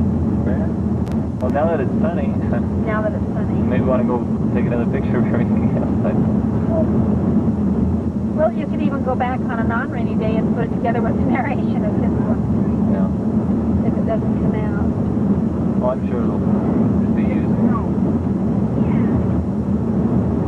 Like I said, the last time I remember coming down this road, it was gravel. I had no idea what we were going here for. That's all I remember about it. Well, I wonder if he was with us when we came over Grover Park. That's like, this is that oil. Now see, I can't be for sure that every bit of information I gave you is entirely correct either. We're not anticipating. You know, because I go by what I remember, and sometimes I'll say, well, I remember this, some of that, my mother says, no, that isn't the way it was. Well, I hope to get your mother in front of the video and show her this and catch her comments too. So Maybe she'll she'll be able to augment it.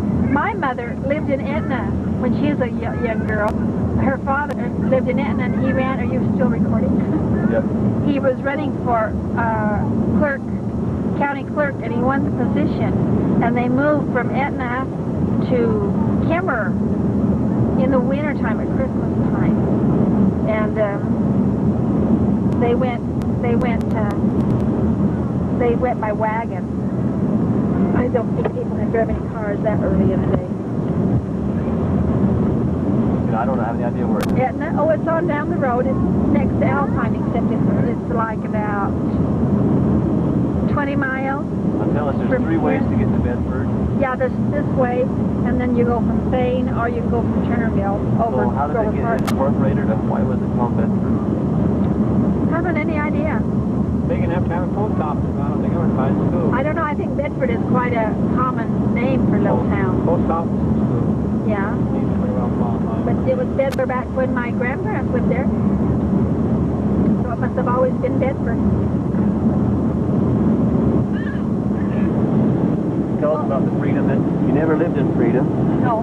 Okay, the lower valley consists of Bedford, Freedom, Etna, and Thane. The upper valley consists of Grover, Auburn, Osmond, Smoot, Afton, Fairview. Now, where is Freedom? I thought it was behind us to the north. It is. Freedom is in the lower valley, and that's behind us. Fairview is up above us. Fairview is in the upper valley. Pretty well divided by this narrows. I suppose in the olden days they were pretty well closed off between the upper and the lower in the bad weather. This is a salt river. It runs the full length of the valley. It runs from the clear up south end where it came this morning into Snake River. It's called Salt River. To the narrows here. Yeah, these are the narrows. And they did have a buffalo herd here. Maybe they'll see it in a minute if it's still here. Well, I remember driving up here, and it was rainy. I don't know. I think we maybe were in the Rambler. It was a little confusing because the bridge, the old bridge over Salt Creek, they had to put a new one in. You mean over Salt River? Salt River. Right up here somewhere. Oh, could be. Old iron bridge. You were. Oh, well, the iron, no. There's never been one of those old... Well, Imri, was there an old iron bridge here? Maybe there was. I believe there was an old iron bridge that had green sides on it.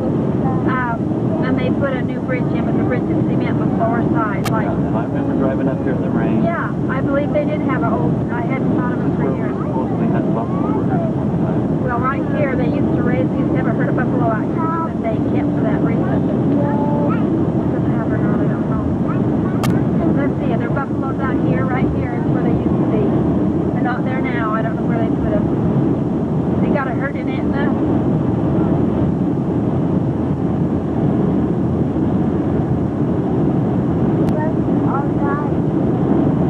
Somebody's got a nice house up there. Yeah, that's right. I think the bridge was down over the end, if I remember right. Talking about how the new road was so much nicer than the old one, and down through this little narrows here. Yeah, they used to run some of it where it closer by the river and flooded lots. All the Twin Peaks. Call them twin. This isn't too good. That's sulfur from out of the ground. And a little further back, we had the sulfur springs. And they had a swimming pool there. But was always so steamy and so sulfury and so stinky, but it was pretty nice to get in there. And Almost the only place in the valley to swim. No place. There was hot water then. It was hot water. It was right on this road. No, behind us. You want to go back? No, I don't think it's there anymore. Yeah, it is. I think they still swim in it. There's a swimming pool between here and Aston, though, but I That think, was a cement pool they had, or? yeah, they cemented it. Had a, This is Johnsonville. Johnsonville is down here. but they had a very, very mild winter. And the people thought that that was typical average weather, and they moved in here the next year with their crops. They thought their animals could crop all summer long, all winter long, so they didn't prepare for winter. And the next year they had a very hard winter, and the majority of the cattle died, and many, many hardships came because it just wasn't. They had some pretty rugged winters up here. They do have a mild one once in a while too, but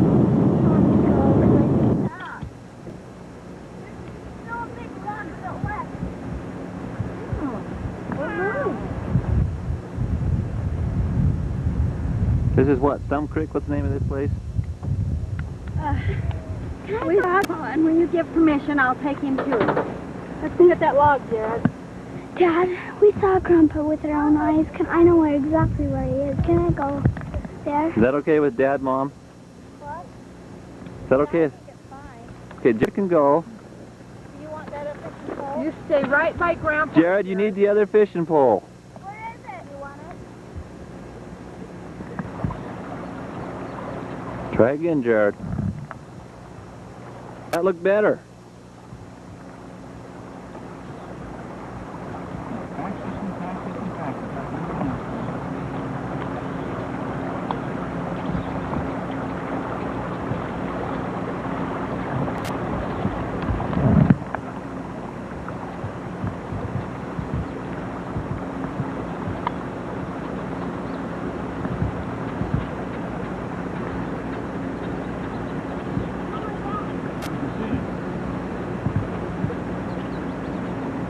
After a fly.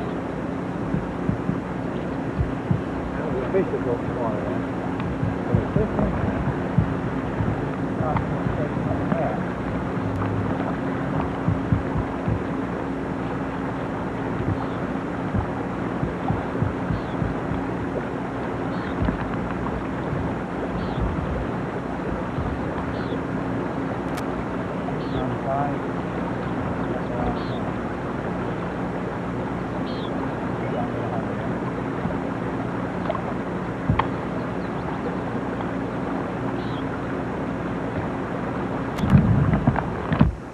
Tell me if you get one, Dad. I'll film it. Keep trying, Jared.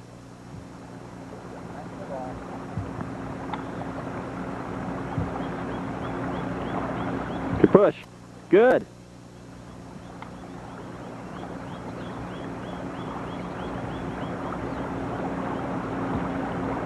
Push. Right at the very top. Push that button on the back of your reel. That's it. Oh, it didn't go, did it? Now. Okay, wind it in a little bit with your right hand, Jared. Okay, wind it with your right hand. That's not your right hand, Jared. You need to wind it in so your string's not loose. That's a boy, good. Let it just float down there.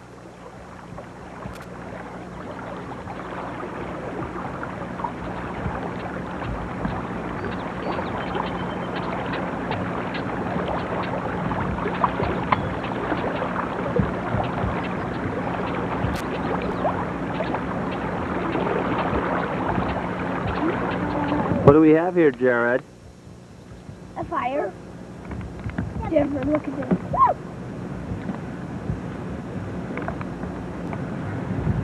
I'm There's a freezing. whistle. So, But you're not fine.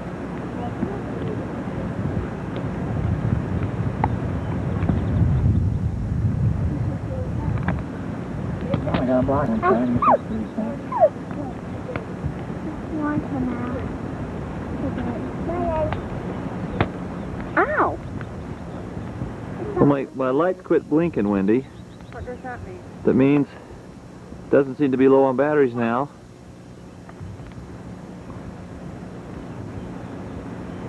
Not like that.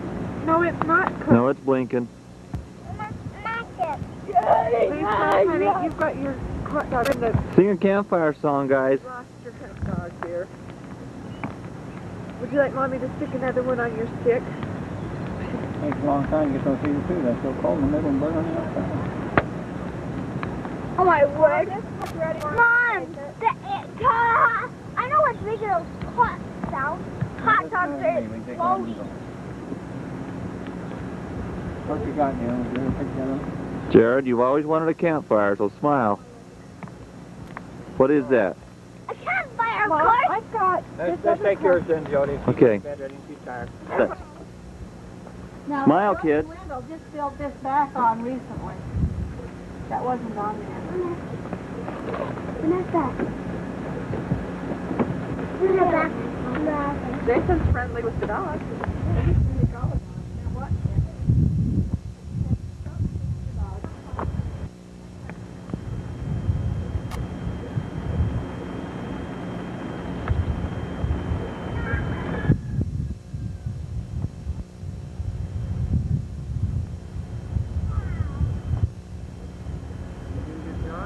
Yes.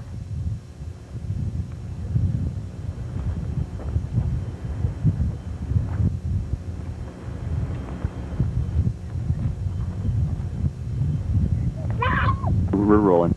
All right. It looks like it got swiped out by a tornado. This barn, where we used to play a lot, we used to play on the hay. We had a piece to the barn. We had a rail. And we had a rail and we took it to the other end. Mom. We'd take hay here, put it on that, pull it up down the track, and we'd fill the top with hay.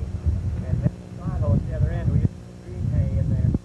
Silage. It used to stink, but it was a lot of protein, a lot of good for a cow. What is silage? I don't understand. Silage is putting wet hay up and letting steam. Really? Like, almost like Nor, but it's really is. You used to milk in this barn? In order to, when we pull up here with our sled, on flat sled, we were pushing up here to the rope, drop it down the other way, and in order to pull it up, down by the top,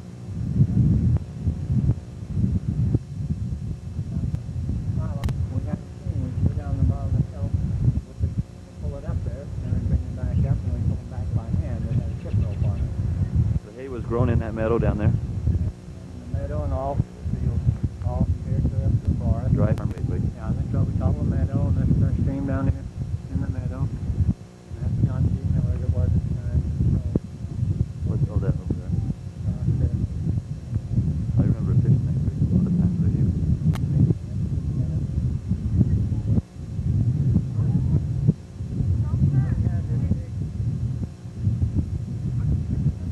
Coming around at us. We used to get over here. Now I got right away. Swing people. Go through that line, clear out so you can see this. Both sides of the barn. Now it's quite still. Get on that road. Your dad let you do it, huh? That's what we call a little hill. That's why we feed the cows. See, in here we used to put the cows in. I have two of them just all have the milk. So we put it all, two rows, 12, I think about 24 cows we could put in there at a time. In the winter time, So you had electric milkers then? Yeah, we had it. The perfection, we had our own electric plant before electricity was. We used to have our own. Where did you have a generator, a gas generator then, or? Yeah. We had generators that lifted our milk too.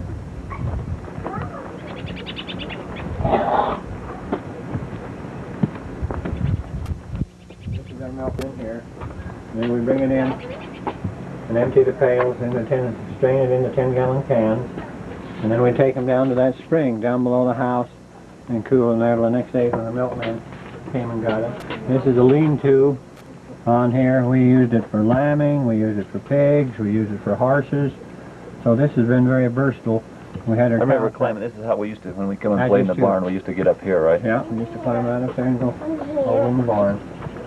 And then what we used to do too, what was it, the wood cow, is we get the, come on, I don't know if you get over here or not, so we had to sit in. Well, I'm kind of hampered too because I'm driving a camera and trying to keep my feet. So in the middle we had an aisle, and see those feeders.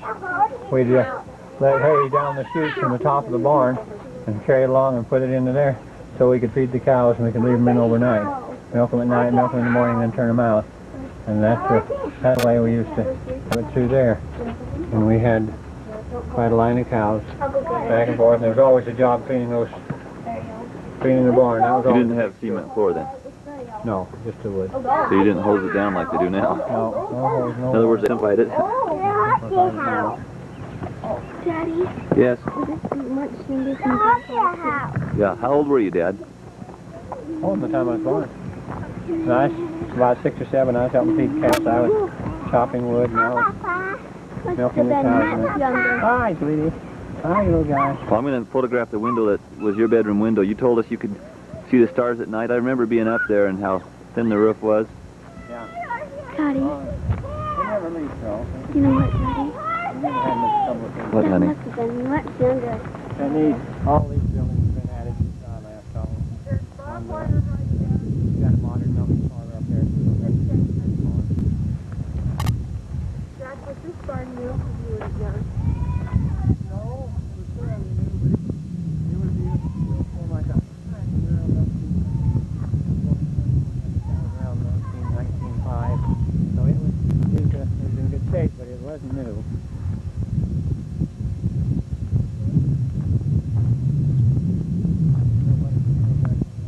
Should we walk over to the other house? I've got it recorded. You can just talk. Yeah. Okay, this has been added on here new. This part of Draney. Ours was original, just a log house. Surprised at my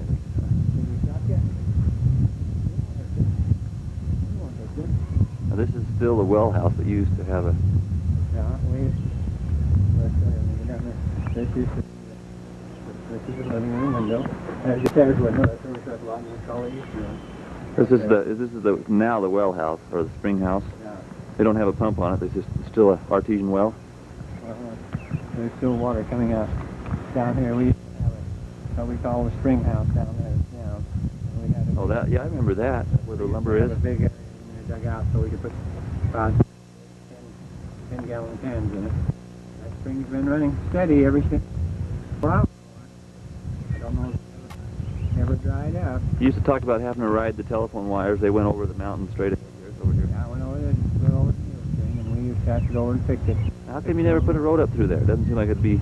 Oh, that's too steep. Well, now, was this the telephone wire, or did it go out around this way? It went out around the mountain, though. It didn't know that mountain, did it? Yeah, went right up over there.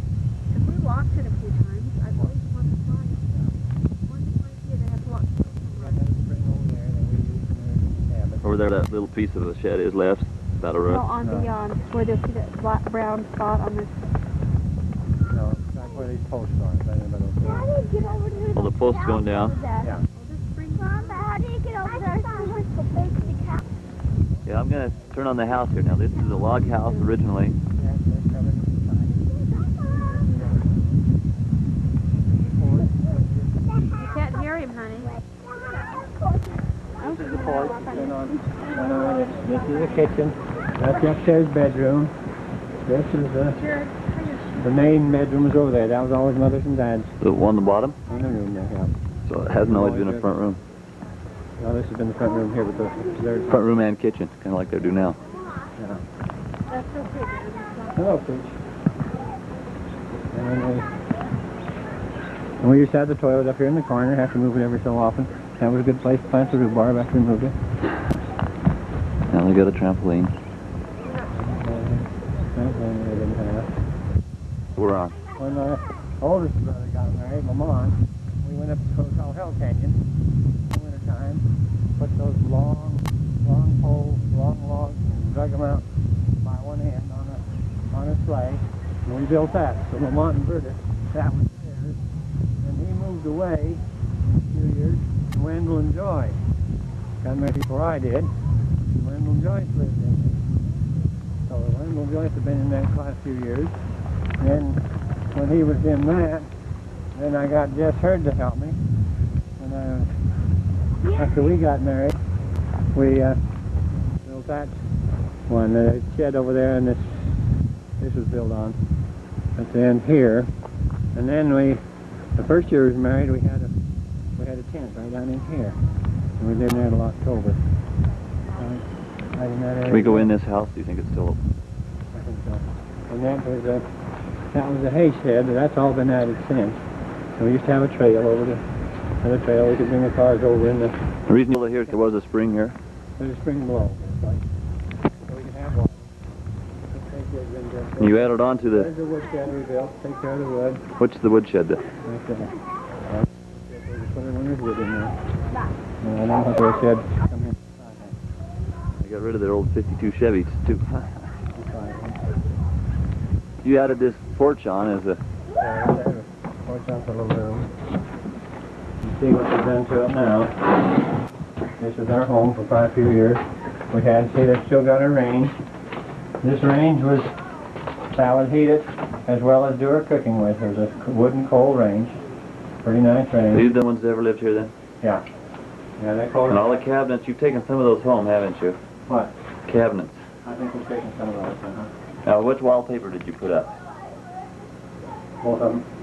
Both of those were wall. Now, then this was in the bedroom. And we used to sleep in here. And there wasn't much, we didn't put much insulation in it when it was built. And we could wake up in the morning and there'd be ice from our breath. It'd be on the windows and on the walls. And it used to get pretty cold in here. And that's the paper we put up, and we had some lights. Did you have a piano in here? Isn't that... I don't think we ever had a piano here. That's a sewing machine. And they used it for everything but. And then we had the attic. We store a little bit of stuff in it. Upstairs there. Oh, you stored things in this attic? Yeah, some of our stuff go up there. I remember coming up here and looking for books and taking books home. And We still got books here, and this is our cupboard. Looks like there's some old macaroni there. Here's some of the old arithmetic books. It goes back to... I like arithmetic. I really like that. That's back in 37. is that one of your books then? 37, a lot of books here and stuff, decorations, stuff that we put in there and stored for a long time. Yes. That was home for several years too.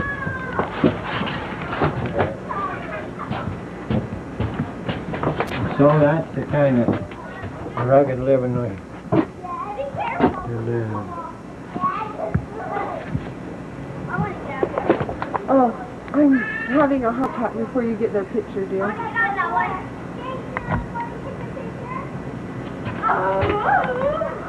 I like it.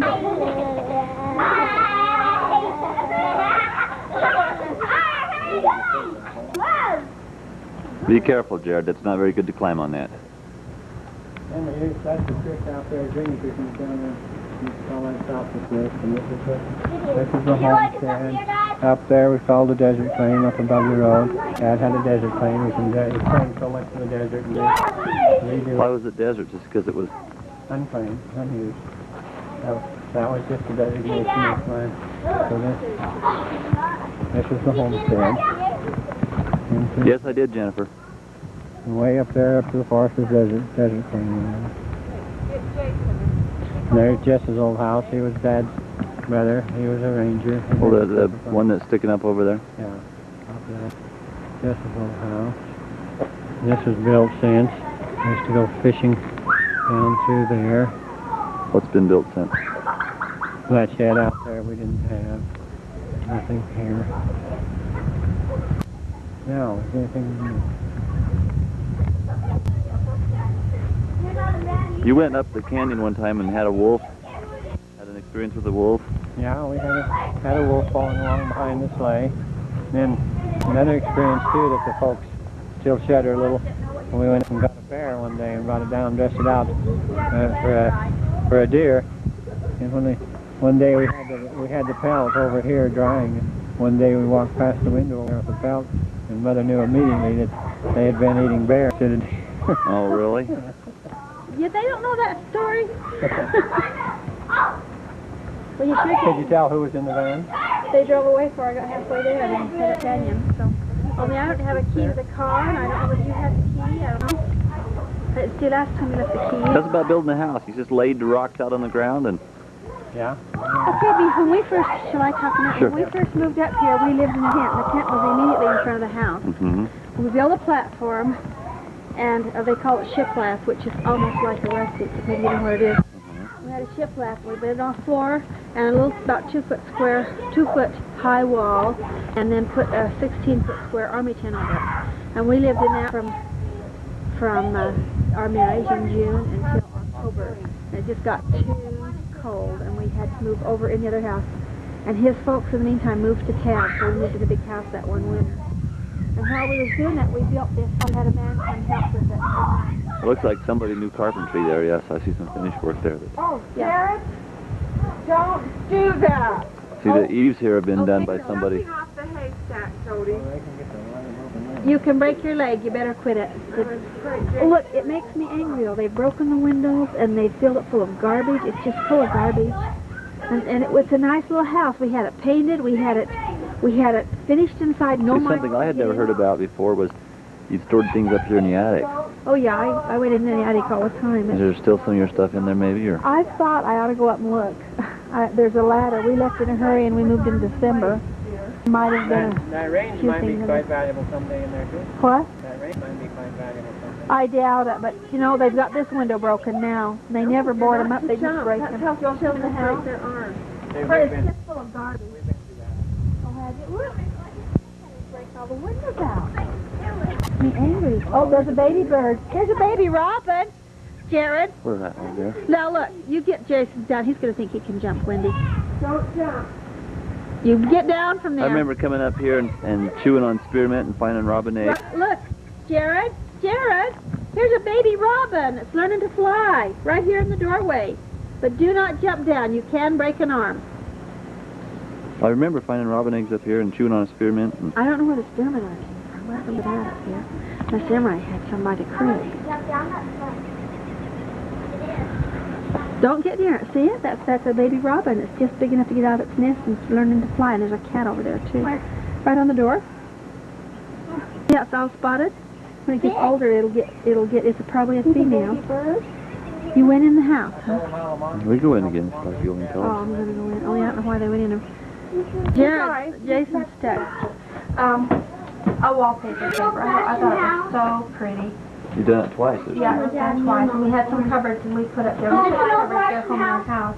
Part of this cupboard's still here. This is the second stove we had. The other stove was old-fashioned one with a reservoir, which was to keep warm water in. We had to heat the water on this too in order to. They used to tell stories about the piano in here or something. I don't know. Oh well, in here, we have a piano. I don't know why they bothered to put things in here. They're just the windows all broken. They let the birds and the mice and the garbage in here. This is such pretty wallpaper. And we have the one closet, and Those are then interesting lights, sconces actually, huh? they're not lights. They are fire extinguishers. I believe detectors. This looks interesting too, doesn't it? You know what? That's cute. Yeah, your mom was born here. Well, she lived here. We lived here when she was born, but she was born in the hospital in Aston. But anyway, this room was so small. We had a double bed there, and we had the piano here, and we had the double bed here, or the rollaway bed, and the crib. And there was just room to walk in like this and sit at the piano. Mm-hmm. We wanted to get on the bed. We had to put the piano bench back so we could get stuff out of the closet because there was not room. Was not any more room. But I'm sorry, it's such a terrible mess. There was no excuse for that that I can see. Power on top, Andy. Got the power on. The green light is Jason, you on. can't come. We're going to go explore. There's Judy. Joe was born in that little house there. I've never been in the attic. He was born in there. We was here a couple of years after he was born before we moved away to Windsor. Went down to Windsor. Right down there and transferred back up to Pocatello, and that's where we stay now. The roof looked pretty good. Can you see a few holes through the roof? Yep. Shingles are breaking off and clearing out.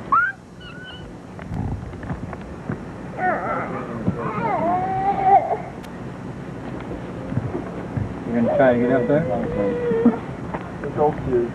Yeah, don't look there. But that was our home sweet home. That was our Roof got 2x4s for the roof. They never use those now. that was our first home. That was our first home after we were married. I hope you have handles. About 40 years ago. Hey, this is nice wood though. It's good on our wall. It's nice mossy. Forget it. Antique, look at this. Quite valuable. How'd they get up here? Carefully. No, don't fall. Now, falling, I'll get a video, right? You be careful, honey.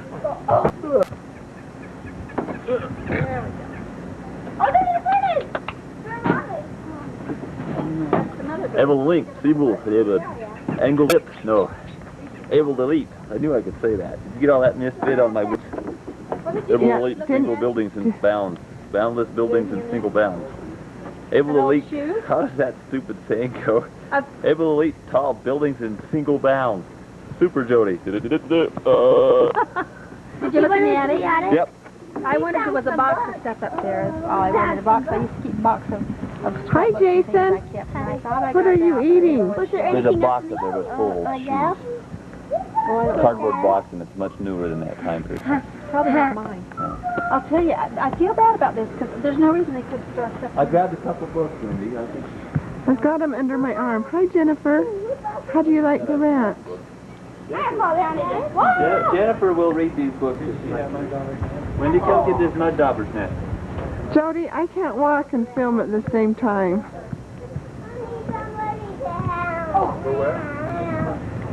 Jared, what are you doing? Can you get Lisa? She's...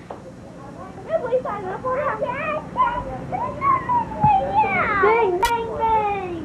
Ah! Bang, bang, bang! Lisa, Bang, bang, bang! hi. How are you? Fine. Do you like playing on the ranch? Look at me.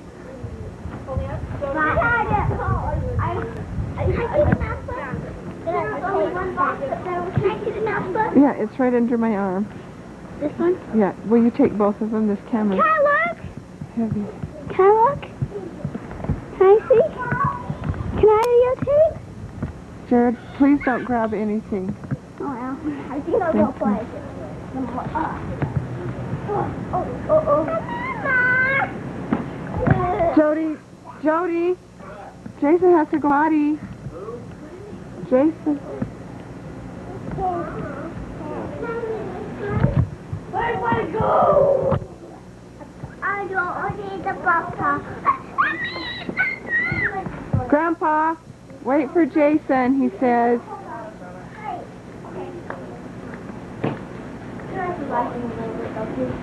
You both do. I don't want to get on. I don't want to get over it. You guys, let's hustle to the car now. Hong Kong and his girlfriend. Okay, let's go. Hong Kong. Help me. Oh, Hong Kong. I got people down my face.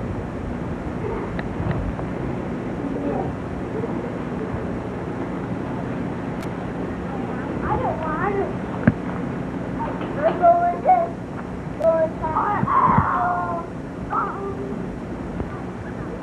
That's the house that Imri and Ruth lived in when they were first married.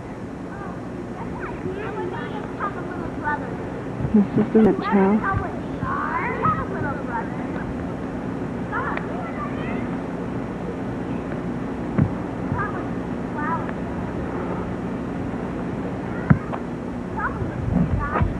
Hey kids. Jennifer. Lisa.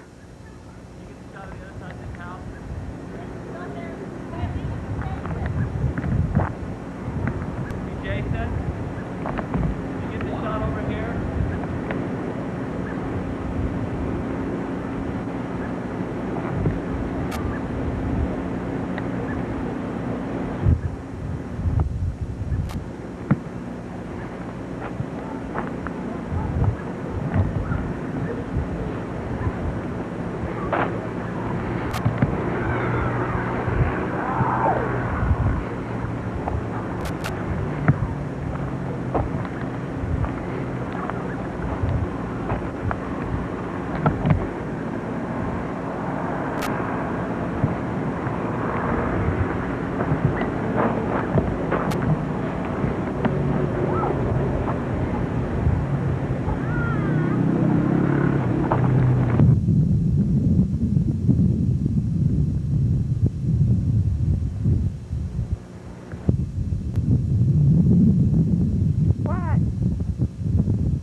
thought you told me to make sure you wanted to get...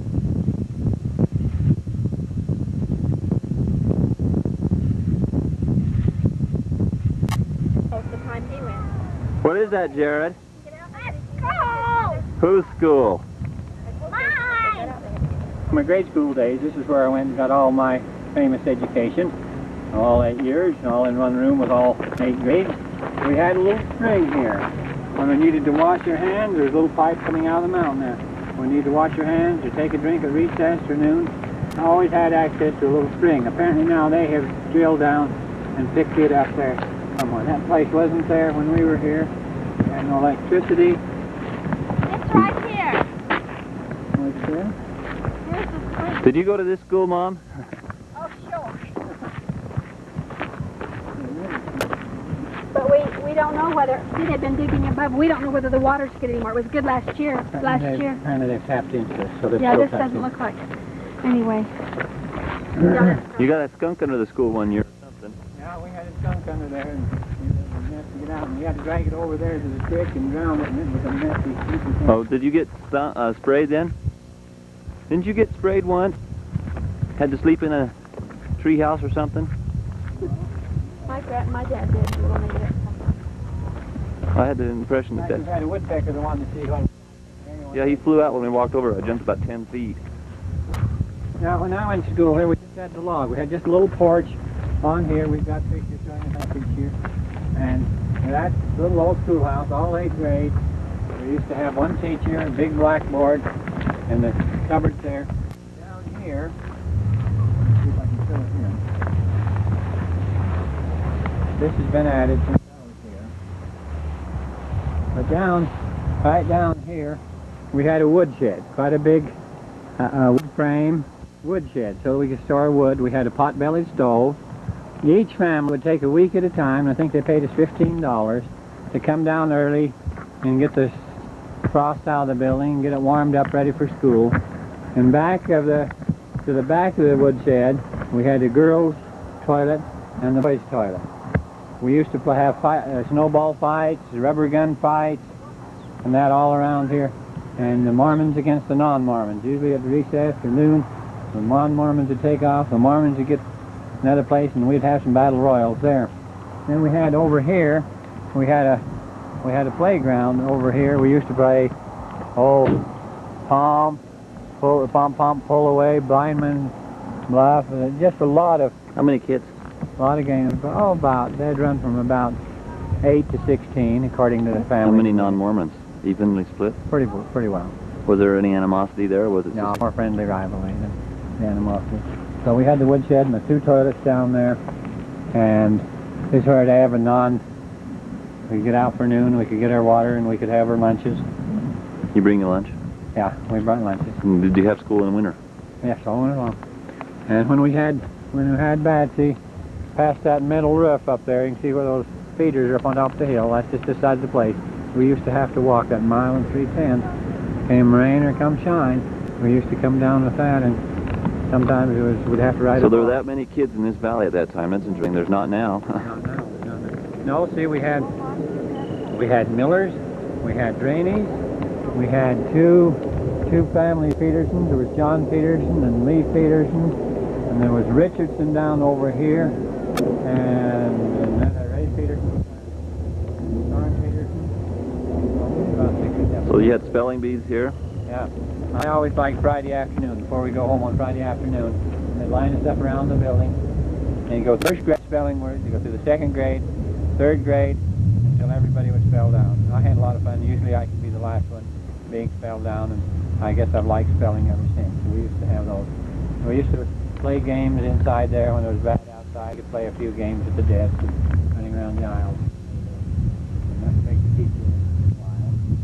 So that's where we I'm going came. to go see if I can photograph inside of it.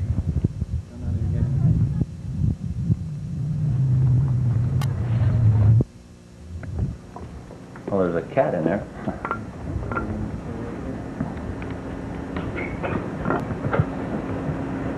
See some logs in there. Logs. What looks like old benches, maybe? Are those your old benches there, Dad? Did you have benches or individual desks? We had one one behind you. Had the seat and the desk in the bottom. Oh, the rails, okay. I'll go on the other end, see if I can. The Miller's the red barn up there. Miller's are there. Garden, Danny Miller. Always had an interesting incident about this. That is a cat, isn't it? Okay. When we opened up the lunch pail in the middle of the garden, Danny Miller would open theirs up. We would always fight over who got the biggest piece of the cake. We always had an argument.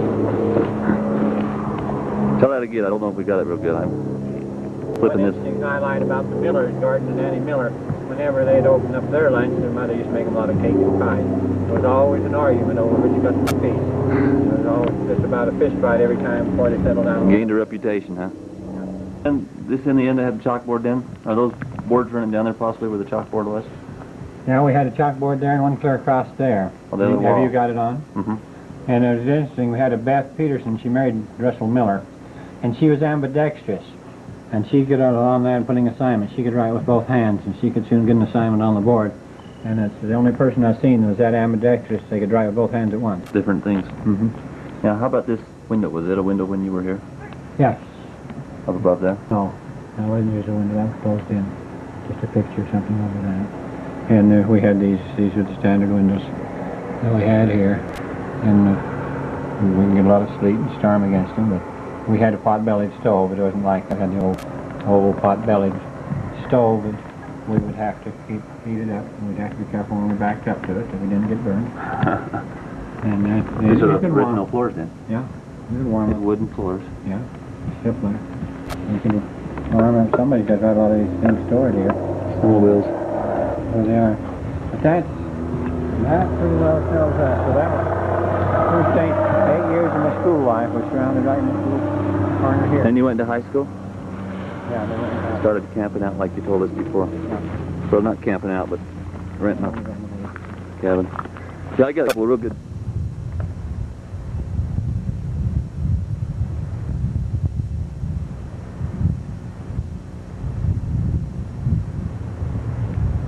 You used to log up this canyon, Dad? Not so much. We didn't have some logs out of Rainy Canyon. Falls Creek Canyon, we did more logging in over in Falls Creek. Rainy Canyon, we used to have our teepee between Webster and Draney Canyon, and George Spencer used to come and live with them all summer and herd the sheep. This is a big stream for Draney Creek. It's an exceptional year. Ordinarily it's much smaller than that. It's been dry for several years. And this is Draney Creek, Draney Peak, Webster Canyon, Rainy Canyon, and this is we call Jess's old place here because Uncle Jess, Dad's brother, had a place in here. I don't remember telling me that. Never registered, I guess. But you spent time putting fences up here, didn't you? And Oh yes, I spent a lot of time on that. I used to take the stuff and go clear up along the forest and around this. is this basically the land then that your dad farmed is up here? All through here. There was some behind us. To the forest and some down there, but most of it was up here. This is the desert claim. You got the desert claim, and the Miller's got the meadow. Not one of those M words. I don't know why I do that lately. You had a irrigation system up here. I saw once. You said that somebody built with a level and a crate, an orange crate or something. Yeah, they bring the canals out. That's what all the pioneers had. An orange crate and the spirit level and level it up and bring the water right out to the line. And they used to run it right out through and used to have irrigation stuff down there. And we also, out of Draney Canyon, we used to have a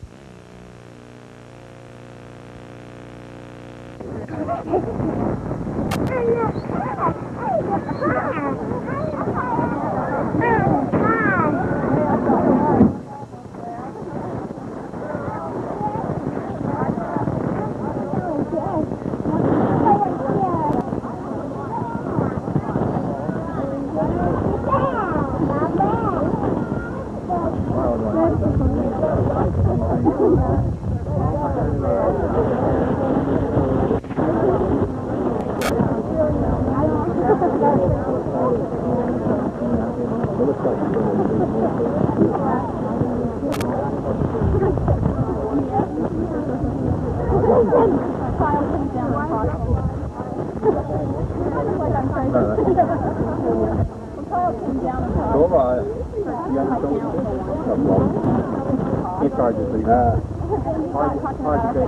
The hardest thing I do all day is get me to but getting into it. I got painted that one day and I got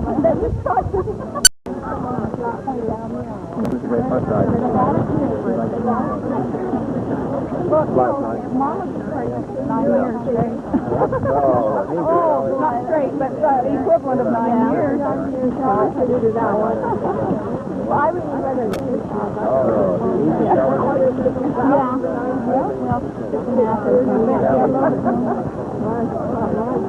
Colby told us last night. Asked them to cut down to 50 around here. It's taking a bit too long. People are getting too tired. Time we got it. They used to give us 50. They put each on the inside. They took that 50.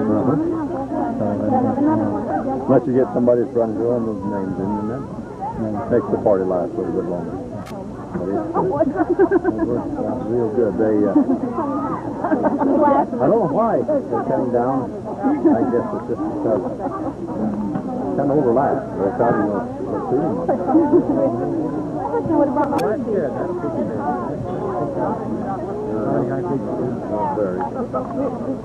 30.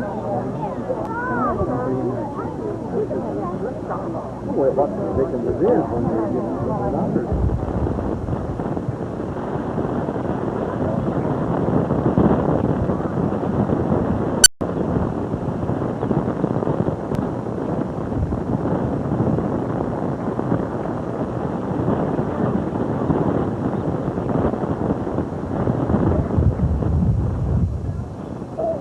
Where are you going?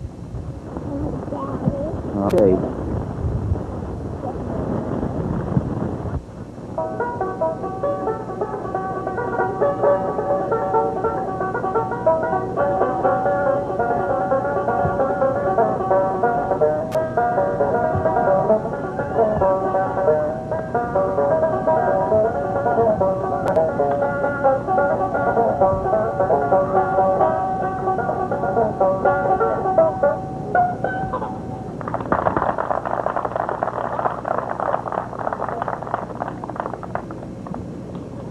I'll play this homemade one for you now. It's a little quieter, and since it doesn't have a strap, I'll need to sit down away from the mic, but I think it should be heard.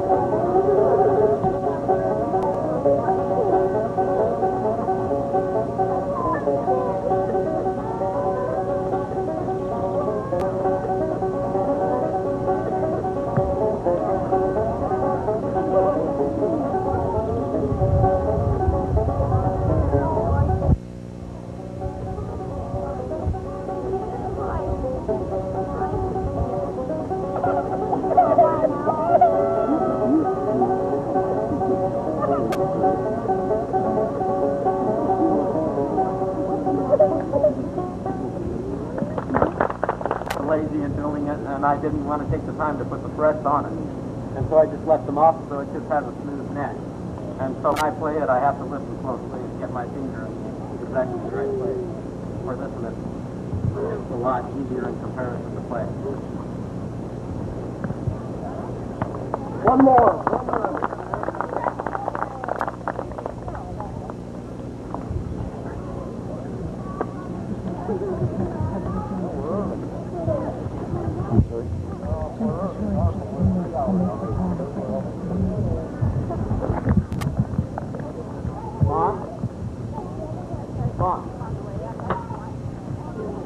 Which one did you say to play?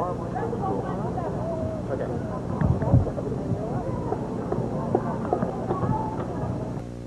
Okay, this is one that I did for a recital, probably 2 years ago or a year. And it's one that my Grandpa Merritt used to sing. It's called Wreckable 97. When they gave him his orders at Monroe, Virginia, said, Steve, we're way behind, son. This is not 38, this is old 97. around and said to his black crazy fireman, "Hey, shovel a little more coal." And when we cross those White Oak Mountains, gonna march on 97.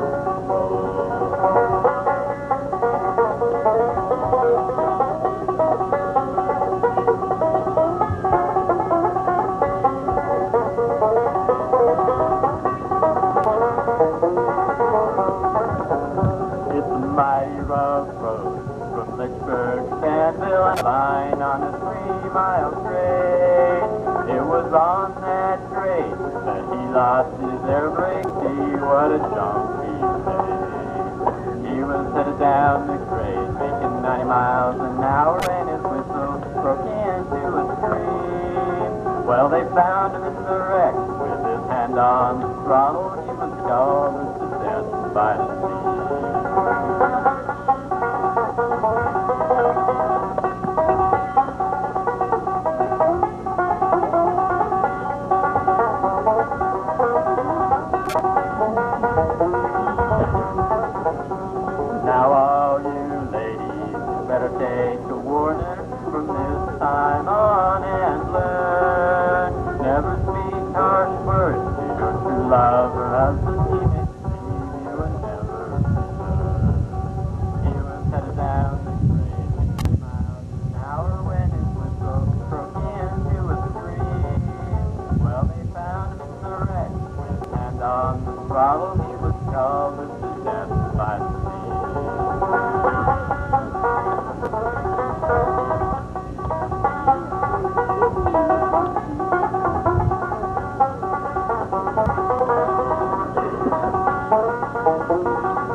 No funny stories in the Welker Draney family? Come on, think about it. We'll call for it again. Maybe we'll dump all those stories together. Go ahead, baby. Come on, the funnier the better. There's a prize for the funniest. You get up, Janine. You tell them. Then the rest of us will put on the stick.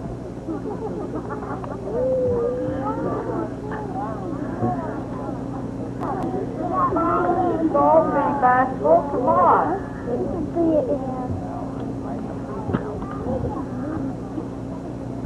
Okay. Oh, I can't carry the mic. Sorry.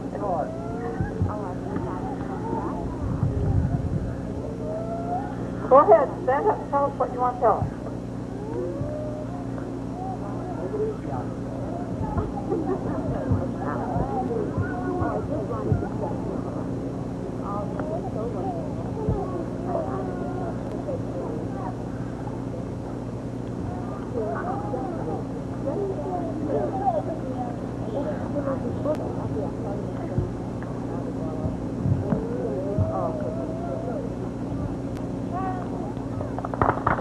Looking better, so we're still fighting courage.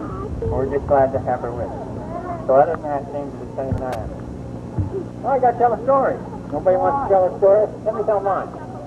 You know, up here. Can you hear it better there? It seems like it's taking it away. Is that okay? Well, have you ever had these days, folks, when nothing just goes right at all? Well, a while ago I had a bad day. It seemed like my system just didn't want me to shave. I started getting ready, and at the same time that I was about to shave, I forgot it and went on to something else, getting her breakfast and getting other things done. And by golly, you know, the time I got everything done, I forgot it a time or two and still didn't get back to my shaving.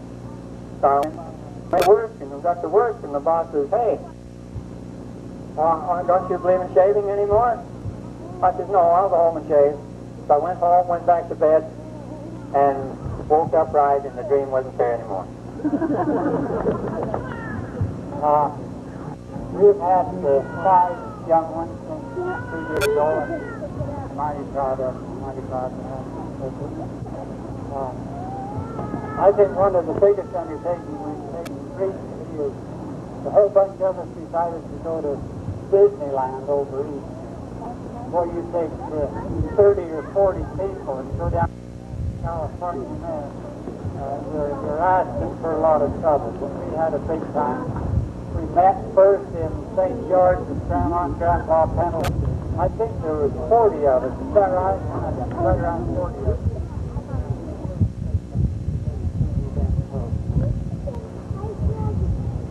I appreciate being part of this family. I certainly hope that we can continue to meet together, because I think we all know that Grandma and Grandpa Draney wants it that way. I think that's one thing we should keep in mind. Try to hold us together and keep this thing going. I don't know whether I have a funny story. I have something that happened to me when I was real young that I never did forget. And at the time I didn't think it was funny. I don't know. I herd the sheep. When I stayed out of school here, my job was to herd the sheep. And I'm like a lot of other kids. I played around with this, played around with that. One night I found myself, it was after dark, and the sheep was clear up in the pasture. So I went after them. I was riding a colt, but I hadn't been very long. Old Darky, I hope some of you probably remember the colt that I drove. I was riding up through the pasture and trying to make a little time. All at once, something moved in front of us, and then next thing I know, I felt myself flying through the air because the horse saw this object move about the same time that I did, and she took her put me right on. I never did know what the object was, but I'm sure it probably better than good as that. I want to tell you the story of my orange car. I used to have an orange convertible sports car, and I note that word used to have. I was going to work one day, and I just got through repairing the clutch on the car, and it was a convertible car, bright orange. Kind of proud of it, and it was fun to drive. I was going through Afton one day, and it was in front of Donwood Tractor, and they were just repairing the road over there, and had the road all torn up and things strung all over and big equipment all around. I was driving through there, and I heard a big noise coming from the back of the car where the engine was, a big boom, and white smoke come out. And I thought, oh no, my car's crashed again, and I just got repairing it. Felt terrible. I pulled alongside the road and run back and lift up the back of the car where the engine is, and the engine was on fire. And this was at 5 to 7. And I didn't know where to go to get anything. I ran into Don Woods, and they were closed, and I started to run over to 7-Eleven, and I noticed the equipment guys were there in their big equipment. I ran up to one guy, and I asked him if he had a fire extinguisher, and he said, no, I don't think so. I think there's one on that other rig over there. So I ran over there, and he says, yeah, I got a fire extinguisher here somewhere. So we looked around, and he said, I guess we don't have one. And he said, oh, there's one in the trailer.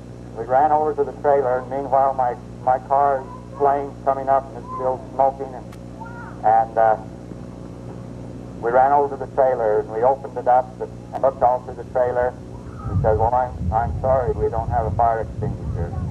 I didn't know what to do. Suddenly he said, oh, there's one on the roller. So we ran down to the roller, and we did get a fire extinguisher. I ran back across the road to put my car out, lifted up the hood again, and just started to spray into my car, and the fire melded the wire cables together, and it hot wired itself, and it started going down the road with me chasing it. I caught up with the car and threw it out of gear and put the fire out, and then the fire alarm went off in Aspen, and I thought, I wonder where the fire is. and the fire truck came clang down, sirens going down Main Street, all stopped around me right there. I turned around, and there was a highway patrolman stopped around me, and I was very embarrassed. But that was the end of my orange star, and you may not believe that story, but it is true. My wife, Lene, she has a story to tell. After another Sunday, the one that I was going to tell you is when my first day driving in Salt Lake, and maybe some of you that grew up here will appreciate it. We had lived in Provo, and we both just graduated, and Michelle already had a job in Salt Lake. And we were there, and he went to work that morning, and so I was all on my own to look for a job this day. And I had driven in Provo just a little bit, but not hardly at all. So this was my first day driving in Salt Lake. And I had a folder with all my employment contracts and all my resumes and pictures and everything. And I went to an employment center and signed the papers and came out, and I had the folder. And I put it on top of my car to unlock the car to get in, and then I forgot it, and I got in. And I pulled out on South Temple going east, and looked in my rear view mirror because all of my papers blew out. They were on top of the car, and it blew out all over South Temple. And there were things that I had to have, or I'd have just driven on by, but they were all those things I'd signed in my resume. And so I got out and started one by one. As soon as the cars go by, I'd go out and pick up one paper until I finally got them picked up, and all my resumes had on them. And I had to go the rest of the day like that. And then in the afternoon, wasn't this the same day? I think it's the same day.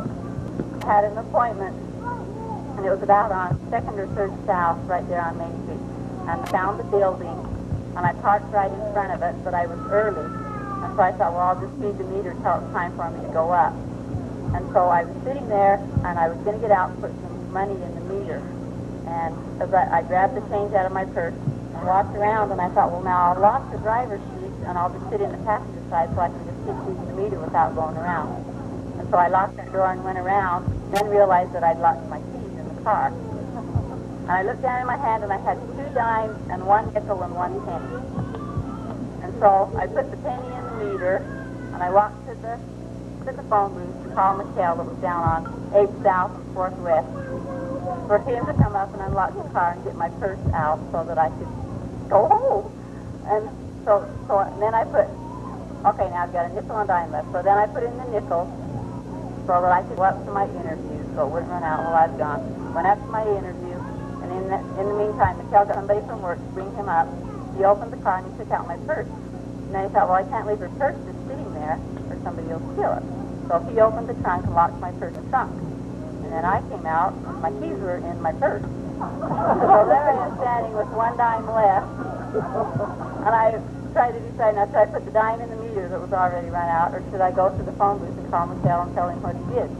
So I decided to go call Michelle, so I used my last dime to go call Michelle. And he came up after work and got me out. And then I sat for about 45 minutes in my car in an expired meter, but I didn't get picked up. After that morning, and I took that very first job. So he was in the bathroom, he was from the bathroom, and the bell rang for recess, but he didn't know, he thought it was the bell to go home. So he ran up the hall, and he looked out, and he couldn't see the buses, and so he started crying, he walked down the hall, and then Mr. Bruce, another teacher, walked out, and asked him what was the matter, and he started bawling, and told him that he missed the bus, and he told him that it was only recess. I told the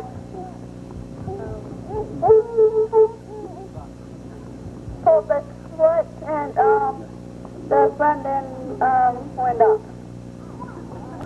And one in the cooker.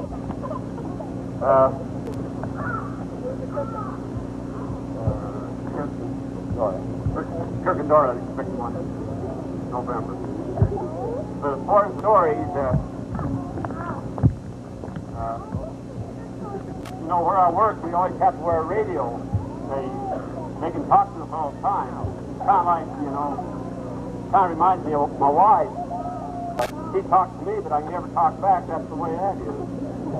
And anyway, one morning I got a call. Told me to come to the office. I am an obedient servant down there, you know. Anyway, I went to the office and they said, this woman had called in and she lost a $2,000 ring out in the parking lot. And at night time, she got out of the car and she put her lotion on, and the $2,000 ring fell off her lap. She called in and wanted me to go out in the parking lot and see if I could find her $2,000 ring. As luck would have it, I went out to the parking lot, and it was on Sunday, a real Sunday morning. That just shined. It was one, she bought about 20 years ago, $2,000 fancy, nice, big ring. Biggest ring I've seen. So I took it in and into the office, and they said, what do you want? And tell the lady she owes you. And I said, oh, just tell her to give me a hug. And about noon she came in, and that's the worst thing I ever did. I saw her coming towards me, and I'd almost paid the $2,000 not to have to hug her. She was, boy. Anyway, they say beauty's only skin deep. And are sensible in that.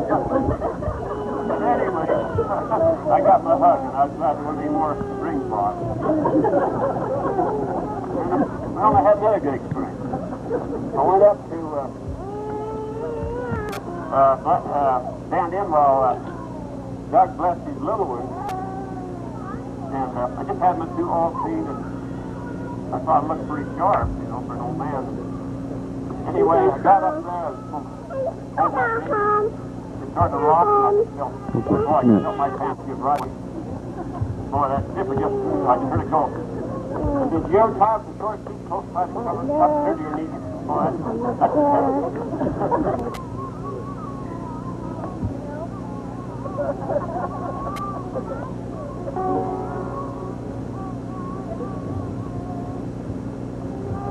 What do we get? We got two new ones since 2 years ago. Brad Smith has Crystal, and Don and Austin has Sammy. Little Sammy. He's 6 months old. He's about 30 pounds.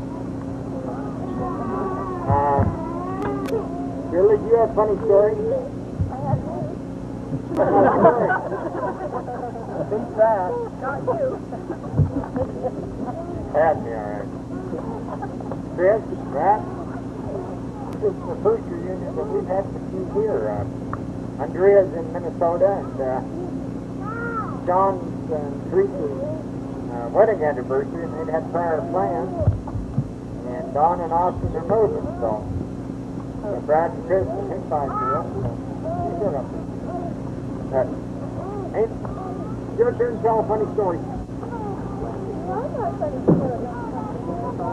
Don't you have a funny story? My funny story is I let it go every year.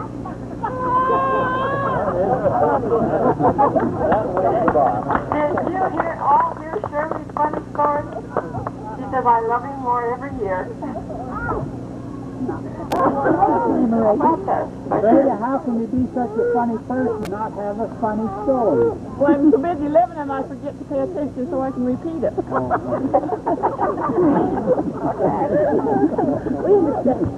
Just got off work about noon and I had to send his friend down to get him because I didn't want to take time to go down and get him while I was getting ready. And I also was waiting for Jamie and Maxine to come by so we could ride up with them and meet him the car. But they didn't bother to come up to my place. They came on up this way. So I'm still waiting for Jamie and Maxine to pick me up. Is that funny? About 3 years ago, driving in Salt Lake, I had a bank to go to on 50th and 2nd South. I was headed east, looking for a parking place, and I see this place across the road, and it looks like one of those underground parking, and it said parking right over there, and it looks like a circular driveway sort of thing to it, and it pointed right to it, just past it, you know.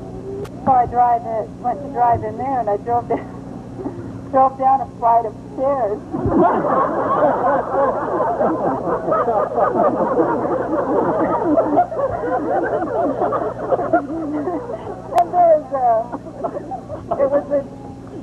And it meant to park the other side of the sign, but this side of the sign, and I drove in there, and it was a new building under construction. And all the construction workers went to the window and they were all laughing at me. And I was all worried Jamie was going to be mad that I had to pay a tow truck $50 to get me out. Our policeman was going to come check me out for drunk driving. And then I was trying to find a phone. There's no phone, and this building is under construction. And everybody's laughing at me as I go in, and I couldn't find one, so I was going to go across the bank and make a phone call from there. And this guy comes down the street and he goes, "You want to get out of there?" And he goes, "Yeah." And so he is in the winter, and he didn't have very much room. He backed around somehow. It's quite a wide sidewalk, which I thought was a circular driveway. And he backed around on the sidewalk and he drove back up the steps for me.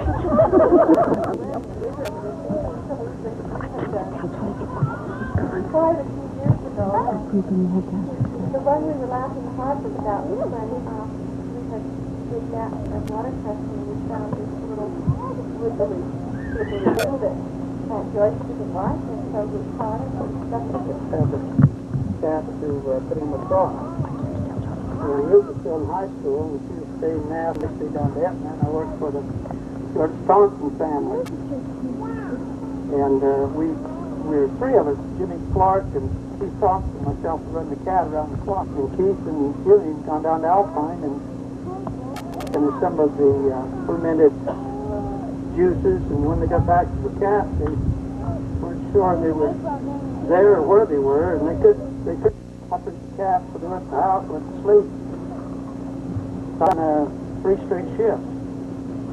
The next morning, well, it was about 8 o'clock, I guess, when George finally got Keith out there to take over the cat. I come in the house, and I was pretty well beat. And Mrs. Thompson had a little high, squeaky voice. And so she said, "Well, Robert, your underwear's on the bathroom door." And he said, "You take a bath and go to sleep." So I just went in and took a bath, and I went to sleep. I slept for about 24 hours.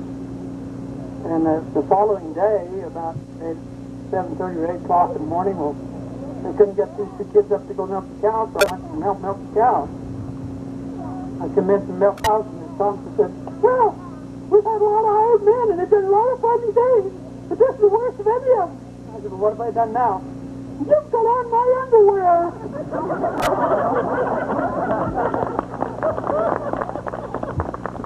She'd have my garments on the outside of the door and hers on the inside.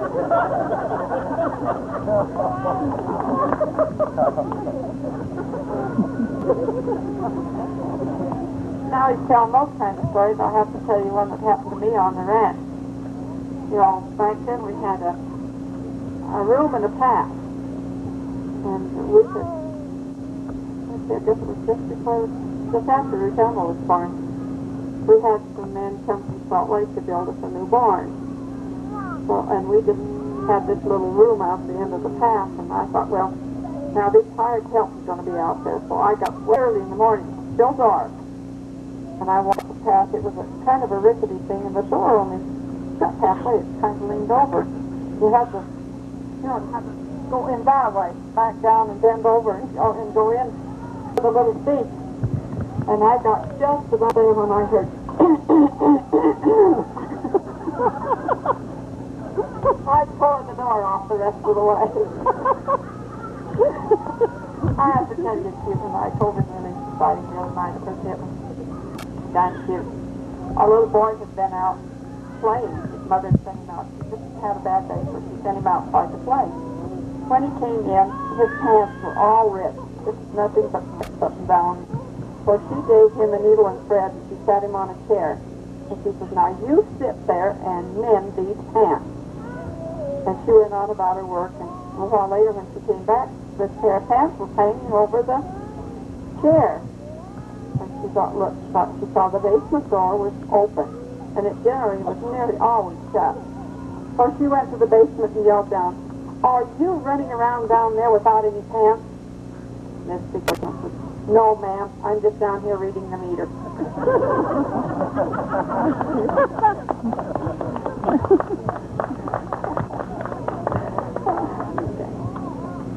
Okay, anybody else?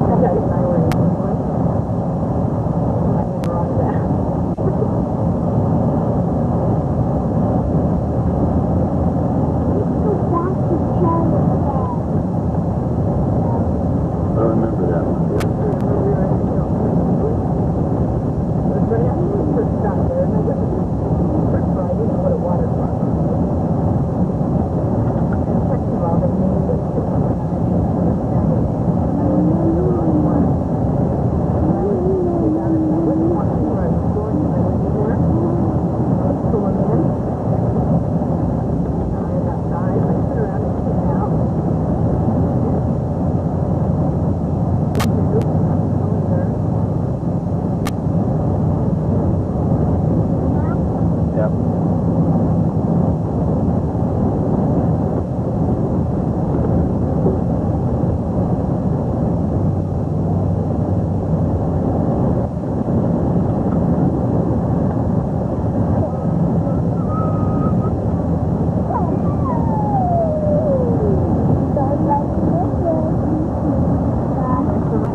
When your mom almost wrecked the car trying to show you where we were at.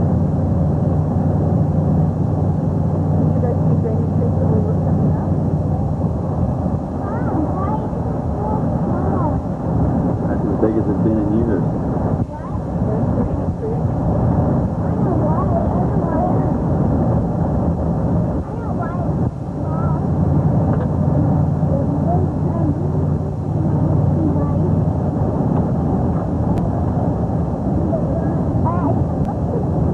I'm holding the camera. Please don't stop me. Thank you.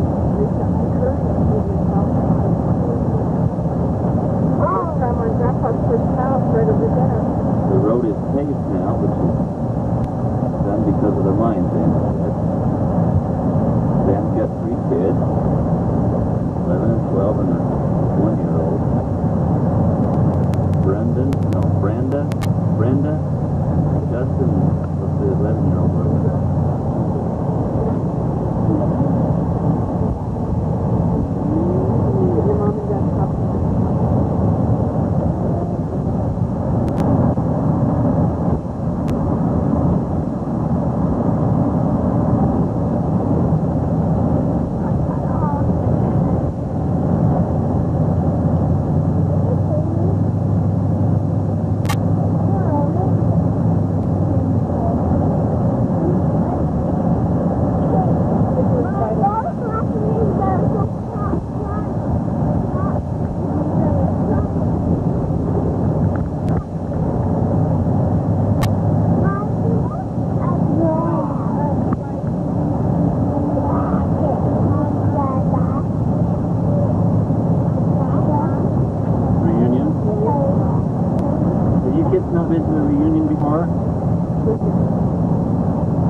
Now, who was it that gave that joke, Lindy? The last one that you did film? Did you guys hear that last story? He fell asleep at the wheel and his brother was with him, and he woke up and his brother was punching his arm, trying to get him to wake up. And then he finally woke up and realized where he was. Then they did circles trying to find the road. And they drove for, what did you say, a long time? I didn't catch it. 3 miles. In circles. What were they in, a truck or something? But they had been asleep so long that they'd gone that far off the road. Finally, they saw a car pass. Finally, they stopped and watched for a car to pass, and they saw the road miles off. Drove back to it. That was a new section of road there, avoiding the little log school. It's all paved road now.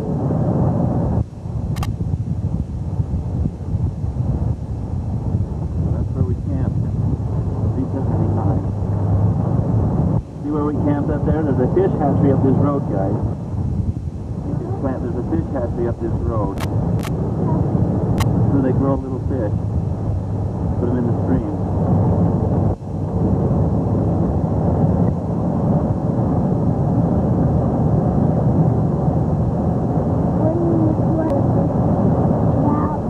This is enough to make me very motion sick.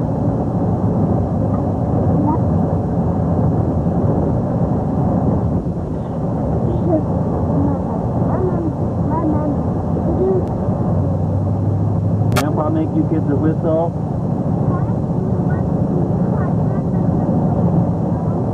What? Your crystal's in their van? Well, I'm sure they'll find it. They'll know whose it is. Who gave you the crystal?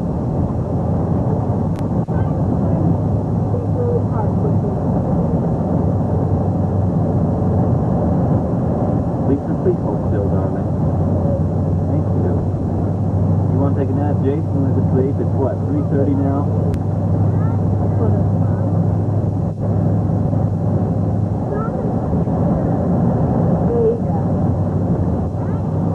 Give him a very neat glass cube.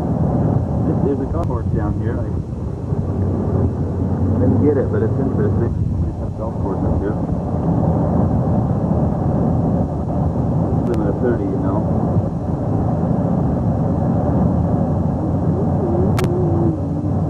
What's coming up here, kid? Your grandfather didn't mention it, so I think he was baptized down here somewhere.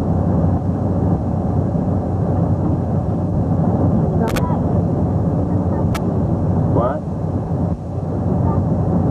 I think so.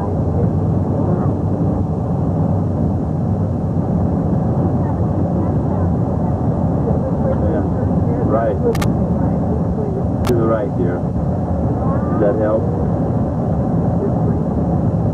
We're in Idaho right now. Dad lived back here when he was very young, and he went to church down here. He was actually born in Wyoming. That house that we just showed was the house. Jody was born also. Is that what my mom said?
Not always had to purchase the gas, $5 camping one night. Yeah.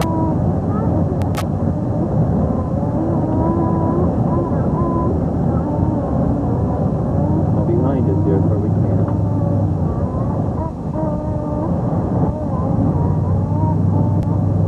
Up here though, guys, something else you gotta remember.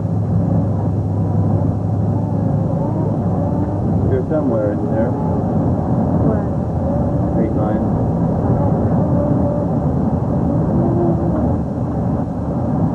Right up the center.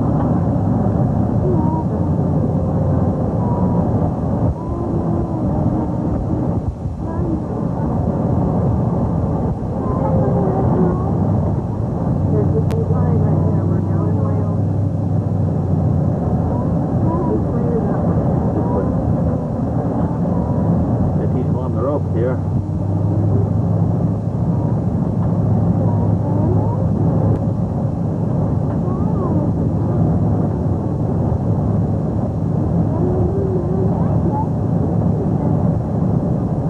No, we're gonna have to go right home. Never said you could.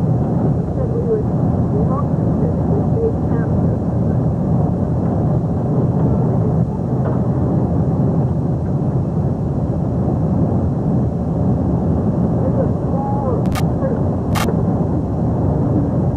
Please just please sit up now.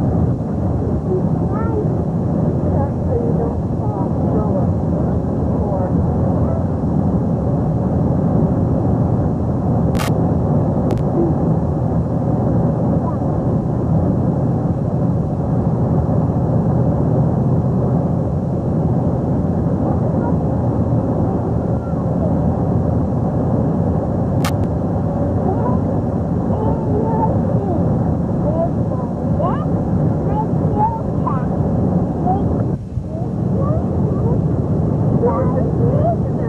what was it? The high school.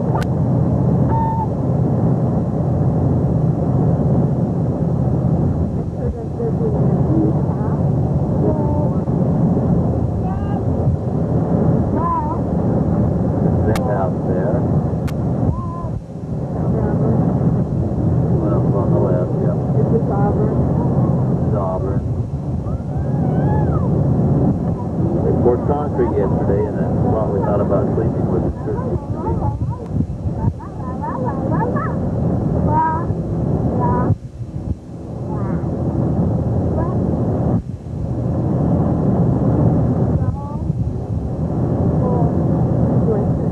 Don't say.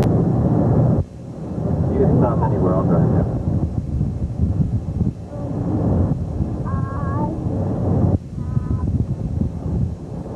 Oh, wrong now. Where's that? The next one, I don't remember that one either.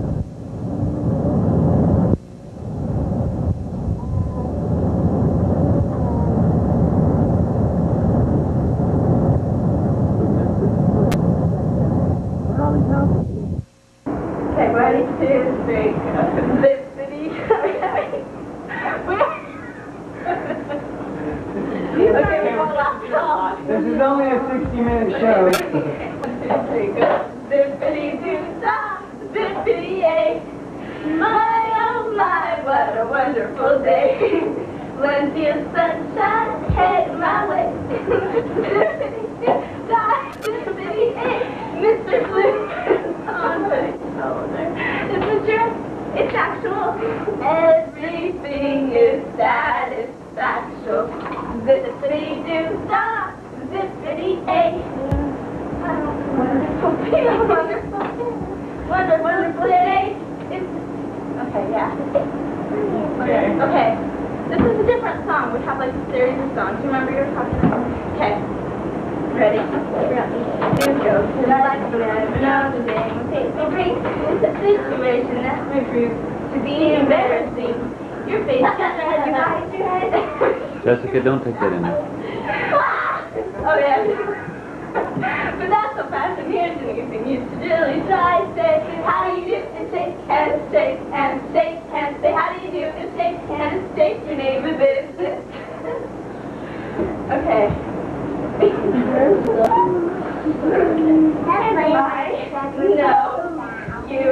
I wanted you upon a dream.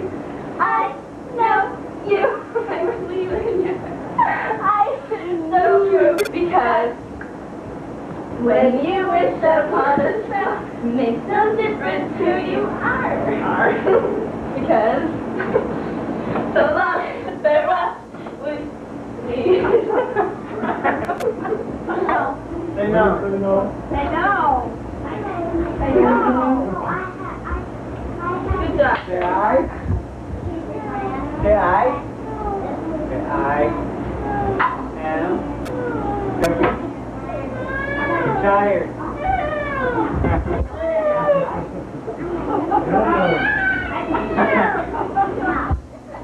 See, nobody else has any talent?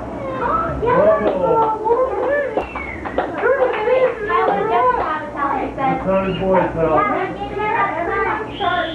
wait, I want Jessica to have one.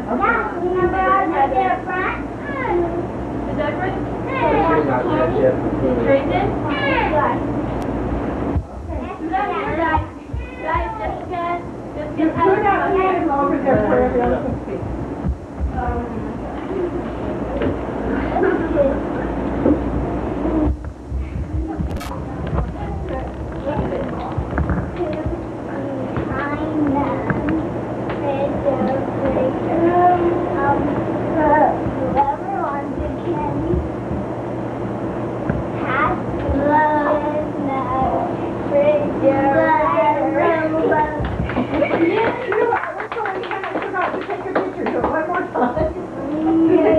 So just pretend so I can take a picture. Nothing is already got this full of stuff.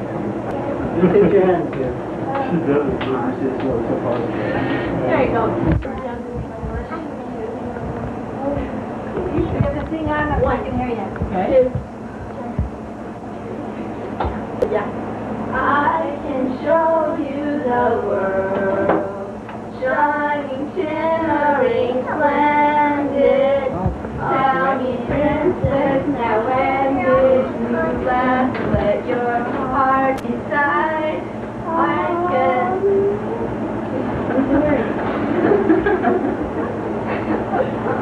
It's okay.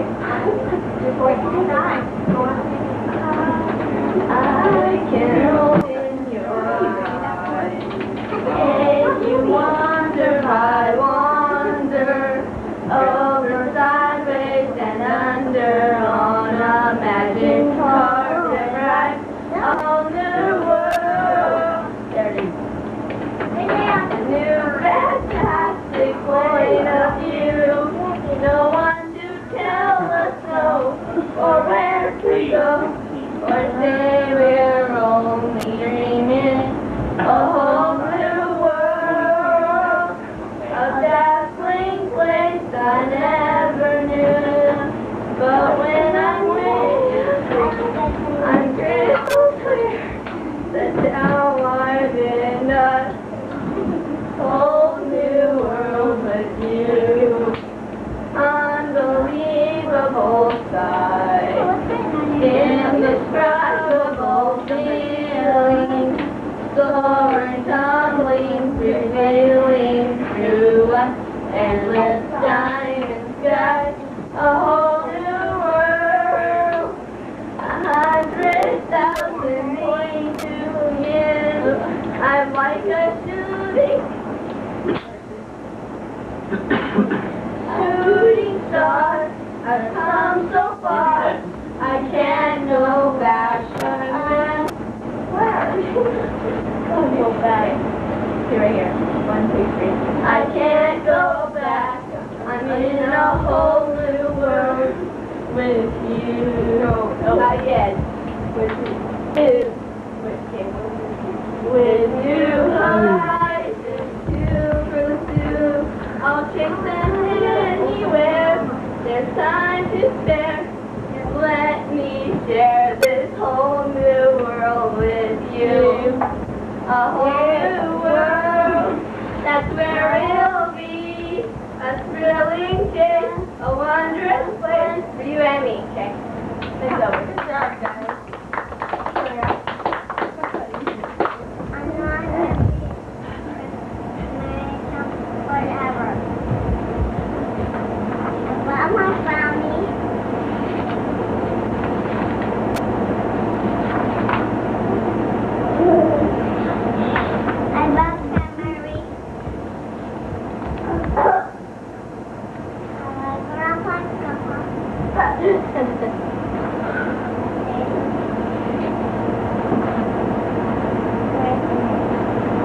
Thank you, Jessica.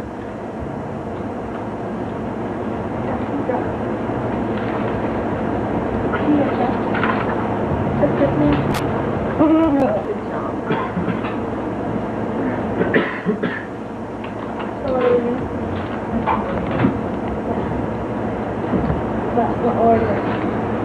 I don't think it's like time in order. Go ahead, Jace. What? Go ahead. Your turn. My turn. Your turn. One turn. Wise man, Lucy's turn.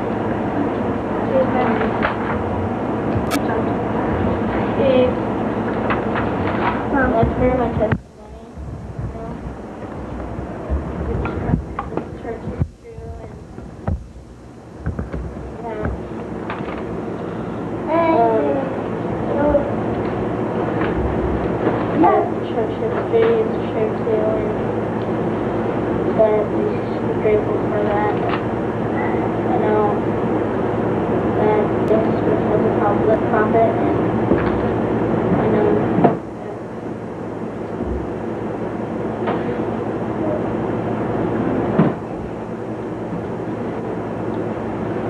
love her family and respect him.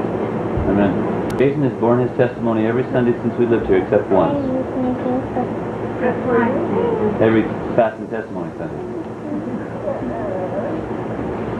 We're very proud of him. It's become a ward standard. Good job, Jason. I'm very thankful for my family. I'm thankful that Mom and everyone who came this time to the family reunion came. I understand that's a big sacrifice, and I appreciate that. It was important to us to have you come and be part of our family here and let the neighbors know we have family.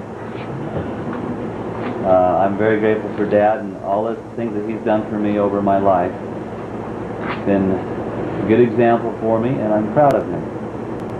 And I try hard to be like him. He was a very kind man, and I think that's rubbed off. I know that Jared gets a lot of that, so I'm proud. Very grateful for the gospel. It's been different living up here than in Utah, but I think it's been better.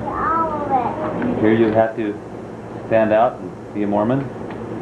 You can't blend in the crowd, and that's okay. The guys at work all accept that and know who I am, and that's okay. I like it. It's fun. I'm grateful for the leaders of the church. I know that they're inspired and called of God to serve. I'm grateful for Andrew and his efforts to investigate the church. It's been a blessing for us, even though it's been a little extra work. And I'm confident he will go ahead and join the church down the road. And I think it's been a wonderful experience for the family, and I'm appreciative for all the effort the family's put in on that. I say these things in the name of Jesus Christ. Amen.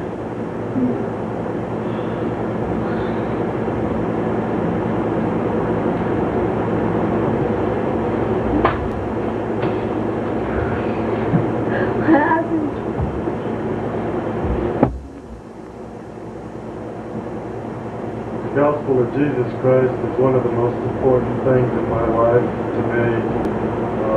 I think it adds so much to our existence here upon the earth. It's incredible how much happiness that trying to keep the commandment brings. It brings new insight, it brings new depth, it brings new vision into our lives. I think our Heavenly Father, well, I know our Heavenly Father reveals or gives us as much as we're able to learn, able to grasp. And the more we learn, the more we try and learn, the more we try and study the Scriptures, the more we pray, the more our Heavenly Father talks to us and helps us in our daily lives. The trials that Grandpa Draney goes through at this time are incredible. I was reading in the student manual of the Doctrine and Covenants that sometimes Latter-day Saints are given tremendous trials, and I think Imri has been given a tremendous trial, and we're supposed to be thankful for those trials, even though our heart goes out to him, and the things that he's going through at this time are almost insurmountable, and rejoices. Ruth, the sacrifices that she gives in going through this trial at this particular time is humbling to me. I know that God lives, that Jesus is the Christ, and the gospel's true. I know that within myself, and that testimony grows and lengthens, and I hope and pray that each one of you will have that knowledge in your life that the gospel is true, and know that it is true, and without a doubt that this is the purpose of life, is to gain salvation and again return to our Heavenly Father. And I say this in the name of Jesus Christ. Amen.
There's nobody in the world as important as families to us.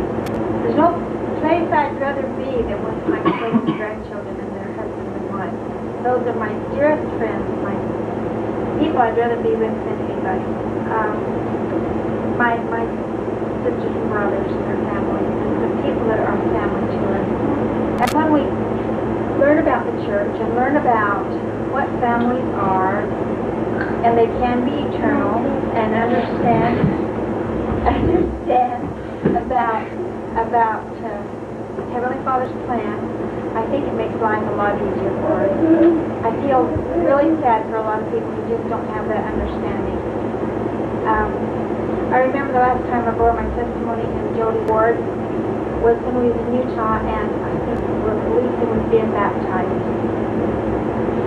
But it's been about 4 years ago since I arrived.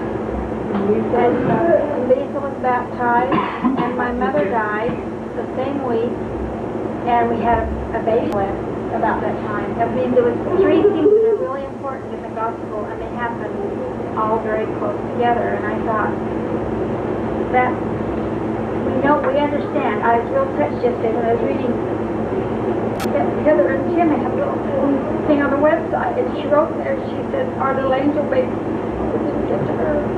And I thought, oh boy, boy, what a wonderful thought that we had, this knowledge that we know we have opportunities to be together forever. It's so important to us.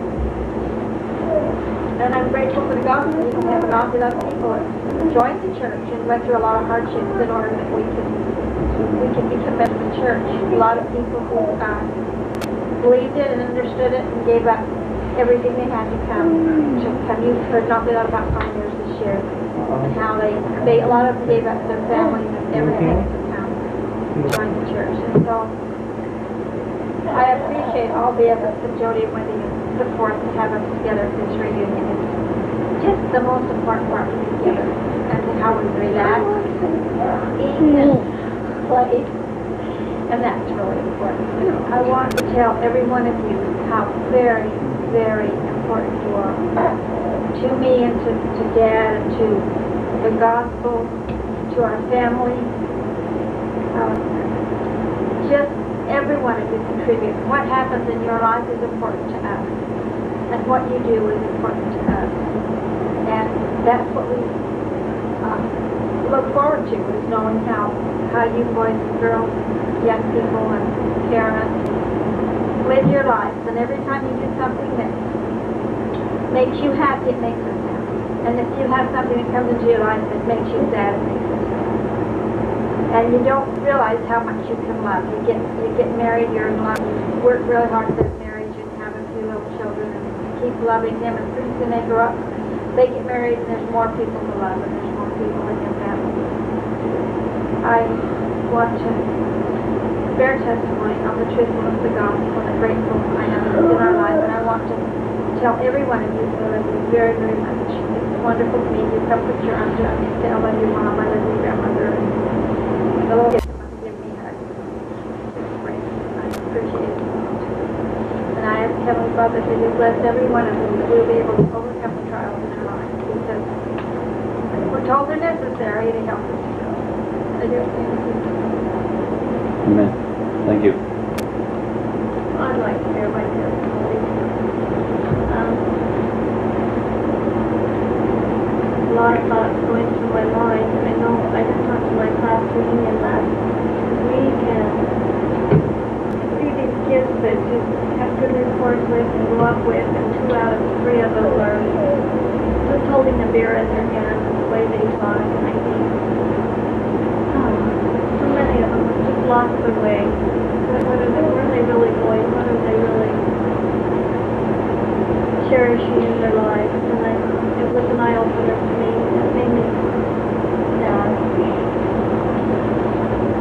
And also thankful for Dad and his honesty and suffer. I know how concerned and how hard Mom works. But I still feel in the spirit that he was a very gentle, kind man. You know, suffer.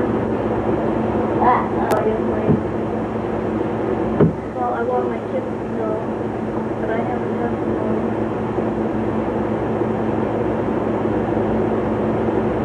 I had one of my kids ask me, I said, Mom, you really have a testimony. And that kind of took me back, because I thought, I'm so cherishing. And you're hiding, and it's the word of wisdom, do things like that, but maybe I don't express enough, but I wanted to know that's what gets you through. Oh, that's the most valuable thing I have, is my testimony. I love each of my children, and all of you so very much. I'm so glad that Vanessa got to go to Yale Flight. She said that was a wonderful experience, and she felt close to her Savior. And I love Gigi. She's hard, but I know she has an understanding that we don't.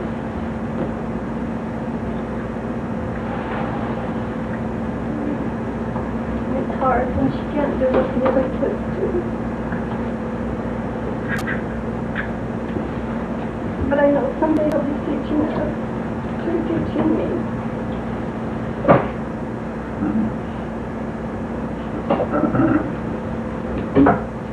I want to thank Jody and Wendy. They worked so hard to have us here. It's been so fun.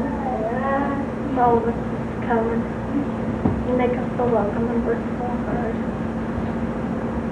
And I think it's neighborhood, because everything that she was talking about, there was a class at EFY that was talking about handicapped people, and there was a scripture that I outlined, and I don't know, it just totally reminded me of Zizi, how I want to do, I don't know, be good enough to be with Zizi up in the celestial kingdom and have her teach me. It was just, I don't know. And like, I came home, the night I came home from EFY, actually, I think it was the next night, me and Wendy and Jen stayed up all night talking, and I don't know, I just realized before EFY I had so many things happen that, I don't know, that made me like, it was hard for me to realize. I was like, I guess I don't know, I didn't even feel like the church was, I don't know, I had a lot of doubt. And I went to EFY and everything, just after everything that happened, little things that would happen and stuff, I realized that, I don't know, I just gained some of the testimony there, and I don't know, just the things that happened before and the things that happened at EFY, it makes sense that everything made sense to me, and I don't know, I just want my family to know I do have a testimony, and I love everybody, I love God, I love everybody so much, and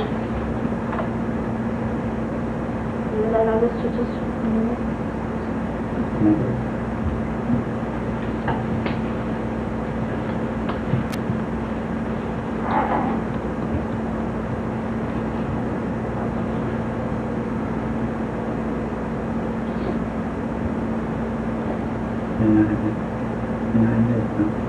Yes. Say something is what he said. They're bearing your testimony. Can you hear them? Can you hear them? I want to come.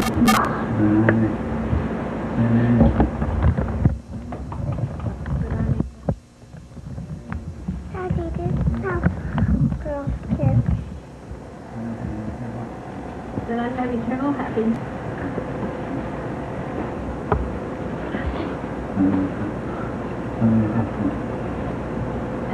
And I will have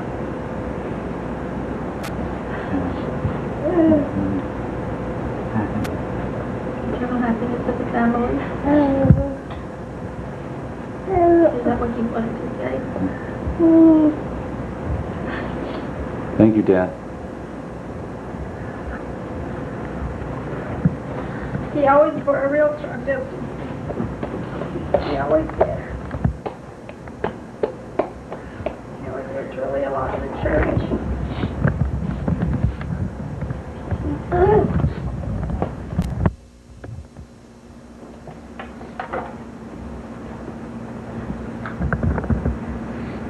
We're so blessed that he's able to understand us and communicate. And it's such a blessing. Yeah, we're glad he can. Because we have a lot of other trouble. That was very special, Dad. Thank you.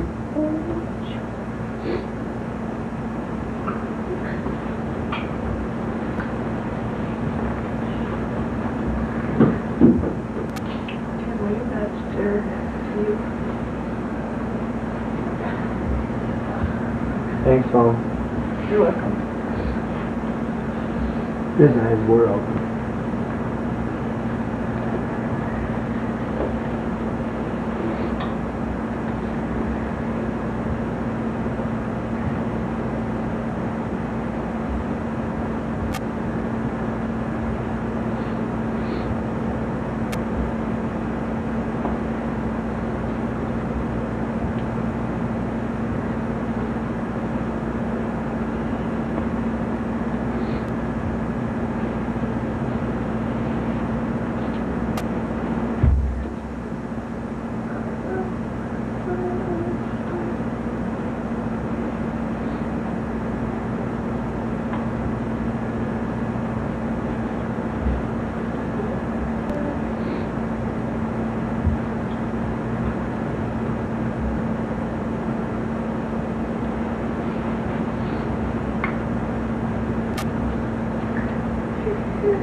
heart is so full, and my mind is, it has so many thoughts in it about the things that I am grateful for. And I am very grateful for a loving Heavenly Father that provides for me those things which I need. Even though sometimes I don't think he's right, he always is, and he knows what's better. I'm grateful for the Holy Ghost and the opportunity that I have to learn from him, that he testified to me the truth of things that I learned. I'm grateful for the opportunity that we have the missionaries to be in our home often, and for all that we learn. For the opportunity to have had Andrew go through the discussion and to feel the Spirit bear witness to the truthfulness of the gospel to each of the things that he has said. I've been thinking a great deal about my family, about my mother and father, and how very much I love them. I would love to be able to wrap my arms around them and tell them I love them.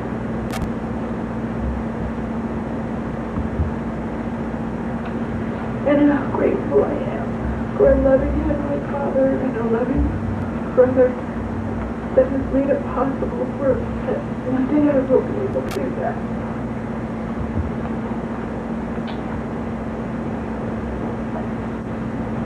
I'm grateful for Joseph Smith. And also for Heavenly Father's love enough to give me a strong testimony. And that for me feeling to know that he was a true prophet. I'm grateful for the Book of Mormon. And for each and every prophet that took time to write it in for us. Those things that we needed in this day. I'm grateful for a husband who holds the priesthood and keeps us in our home and holds it in highest respect.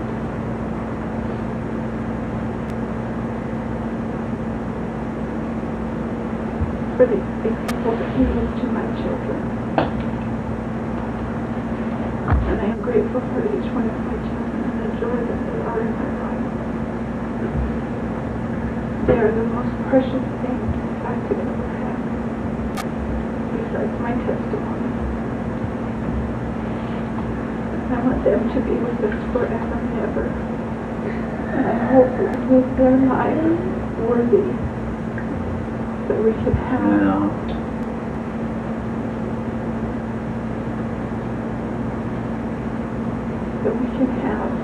a family forever. Have each of them go through the temple and be sealed for eternity.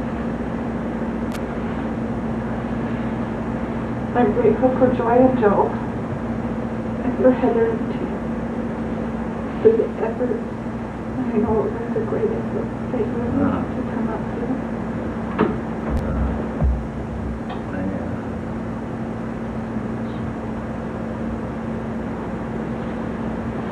And I want you to know how much I love you. Both.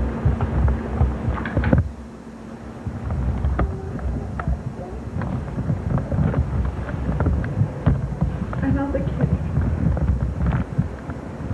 Sometime when you're saying prayers, say a thankful prayer and say how thankful you are for each member of our family, calling each by name. And I promise that you will grow to love your family members more. And that's a special experience. And I'm grateful for that. I'm grateful for the temple things.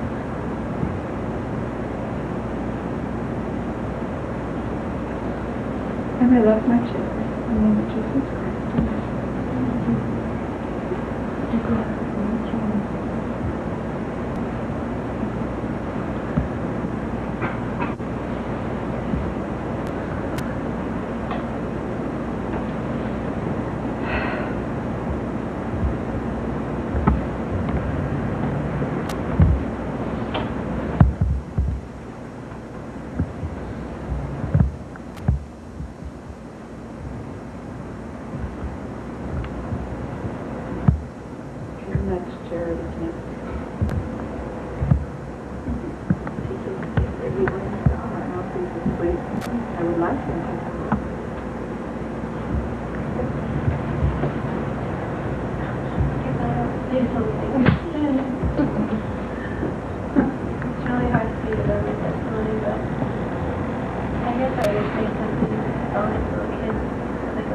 you know, and I haven't.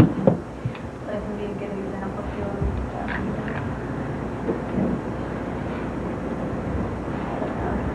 And I guess I'm just really grateful for our family, and I think we have a pretty stable family, even though we're kind of crazy and kind of, you know, ourselves, I guess. But yeah, I'm just grateful for my family and I'm grateful for my Father and Jesus, and I know that they will, and they love us all. And I'm so grateful for the example that my grandparents to me, how he's always like enduring, even now he's like, when he was so sick, he still makes jokes and just has this best positive attitude. My grandmother, who always takes care of him and takes care of all of us.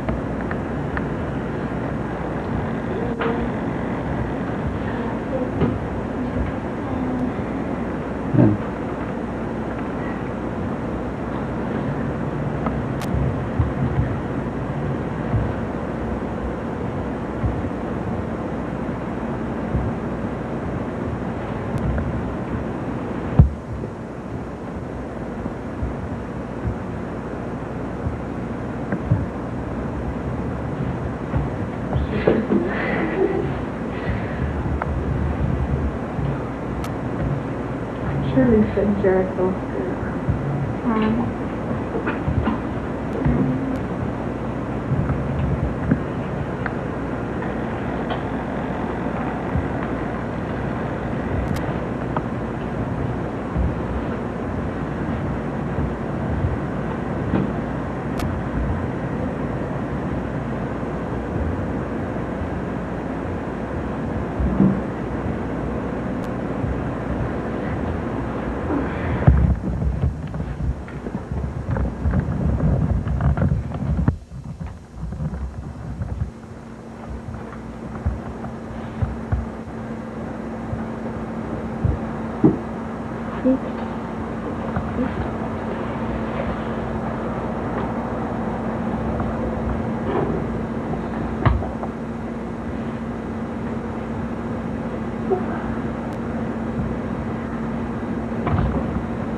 Prayer? Yes.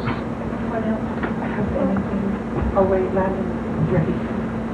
I was in my testimony. I know that Jesus is true, and I know Jesus knows a real prophet, and I know that someday I will.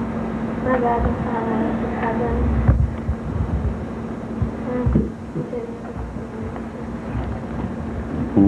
Thank you.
know who they are, it's okay, right?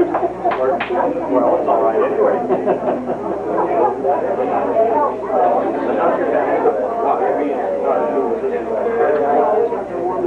Brad,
Okay, sure, I recognize the name. Yeah.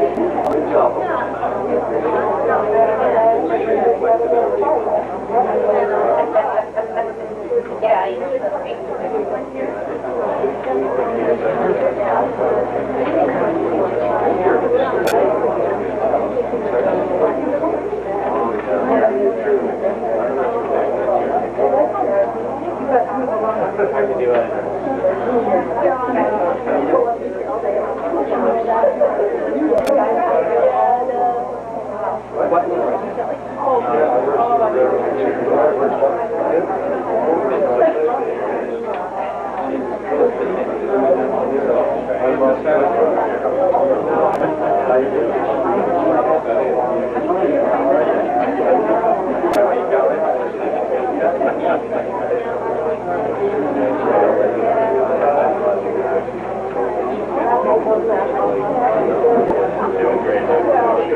How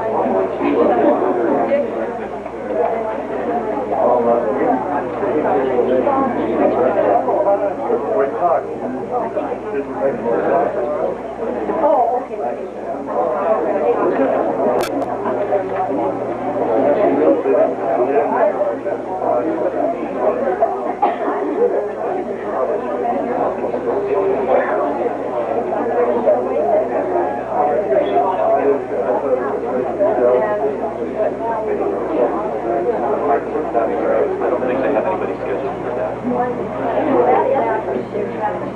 How are you? I haven't seen you forever. Thanks for coming. They brought you a whole group of them. Now, you were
I'll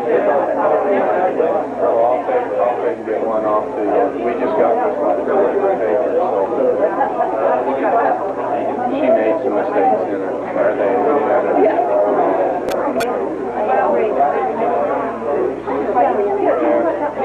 we're not excited the way we are. Today,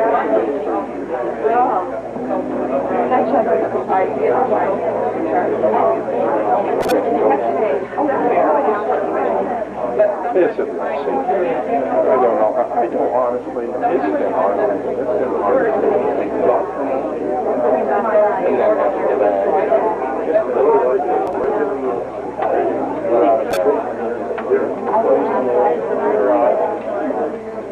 No, I wouldn't more about it.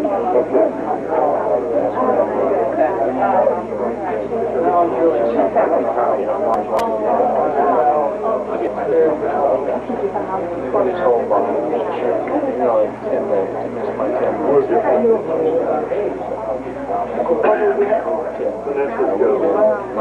My dad died just we went down the night before and got the wedding or the picture, and then he collapsed in the temple the next day. None of us ever got to see him. He was gone. Children, brothers and sisters, tonight is very unusual to have this family prayer and see this we shall.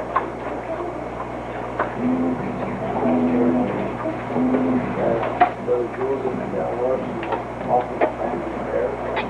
At that time, he said that he would like to satisfy the captive from that time.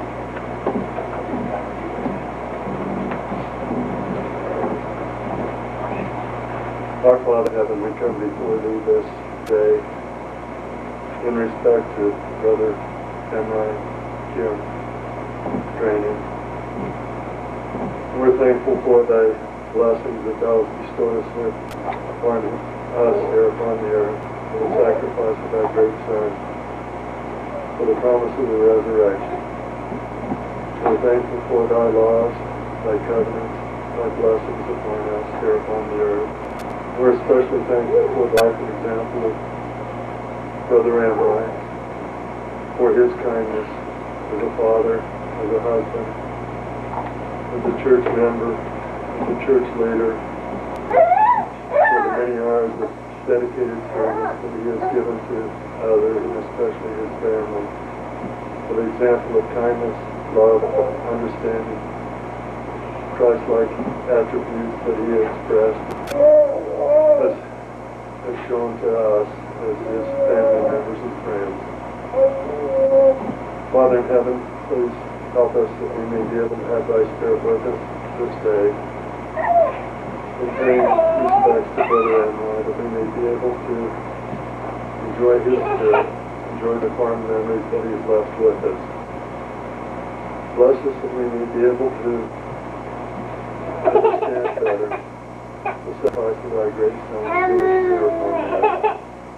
Help us to be appreciative of Brother Imri's mission here upon the earth and his love for us. Please grant us the blessings we still need of. Bless us with peace, love, and understanding. These things we ask in the name of thy beloved Son, Jesus Christ. Amen.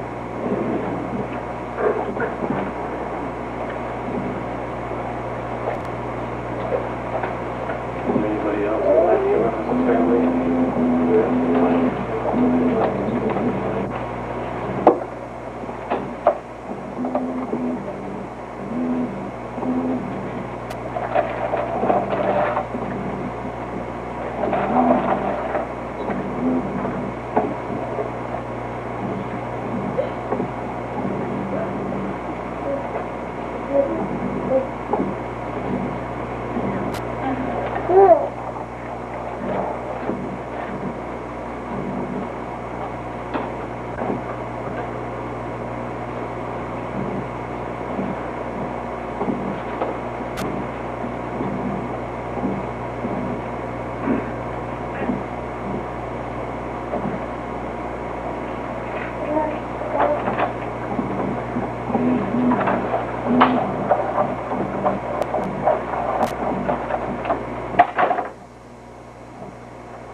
possibilities.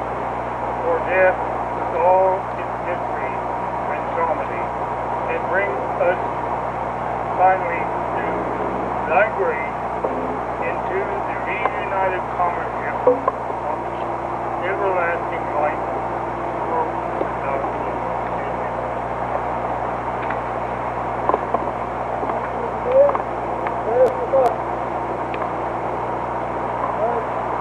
Hold on. Rifle squad.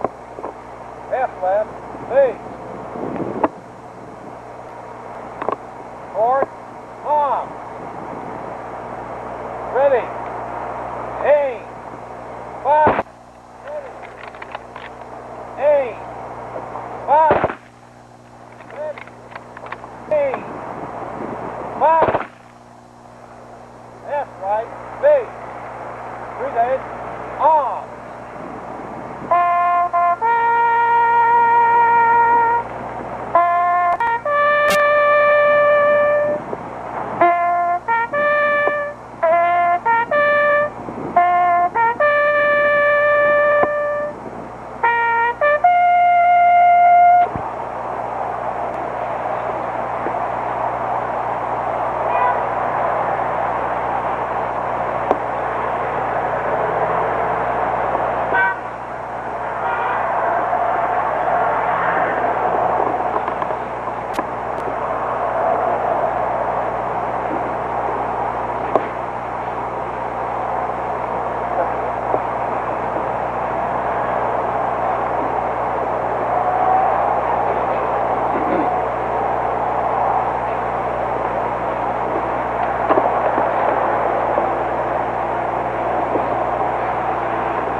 Concludes the services we at the grave site this afternoon. On behalf of Ruth and her family, I want to extend their appreciation to all of you for coming and your support today and the last several days and the week. It's been months and years that you've been willing to make so much of that.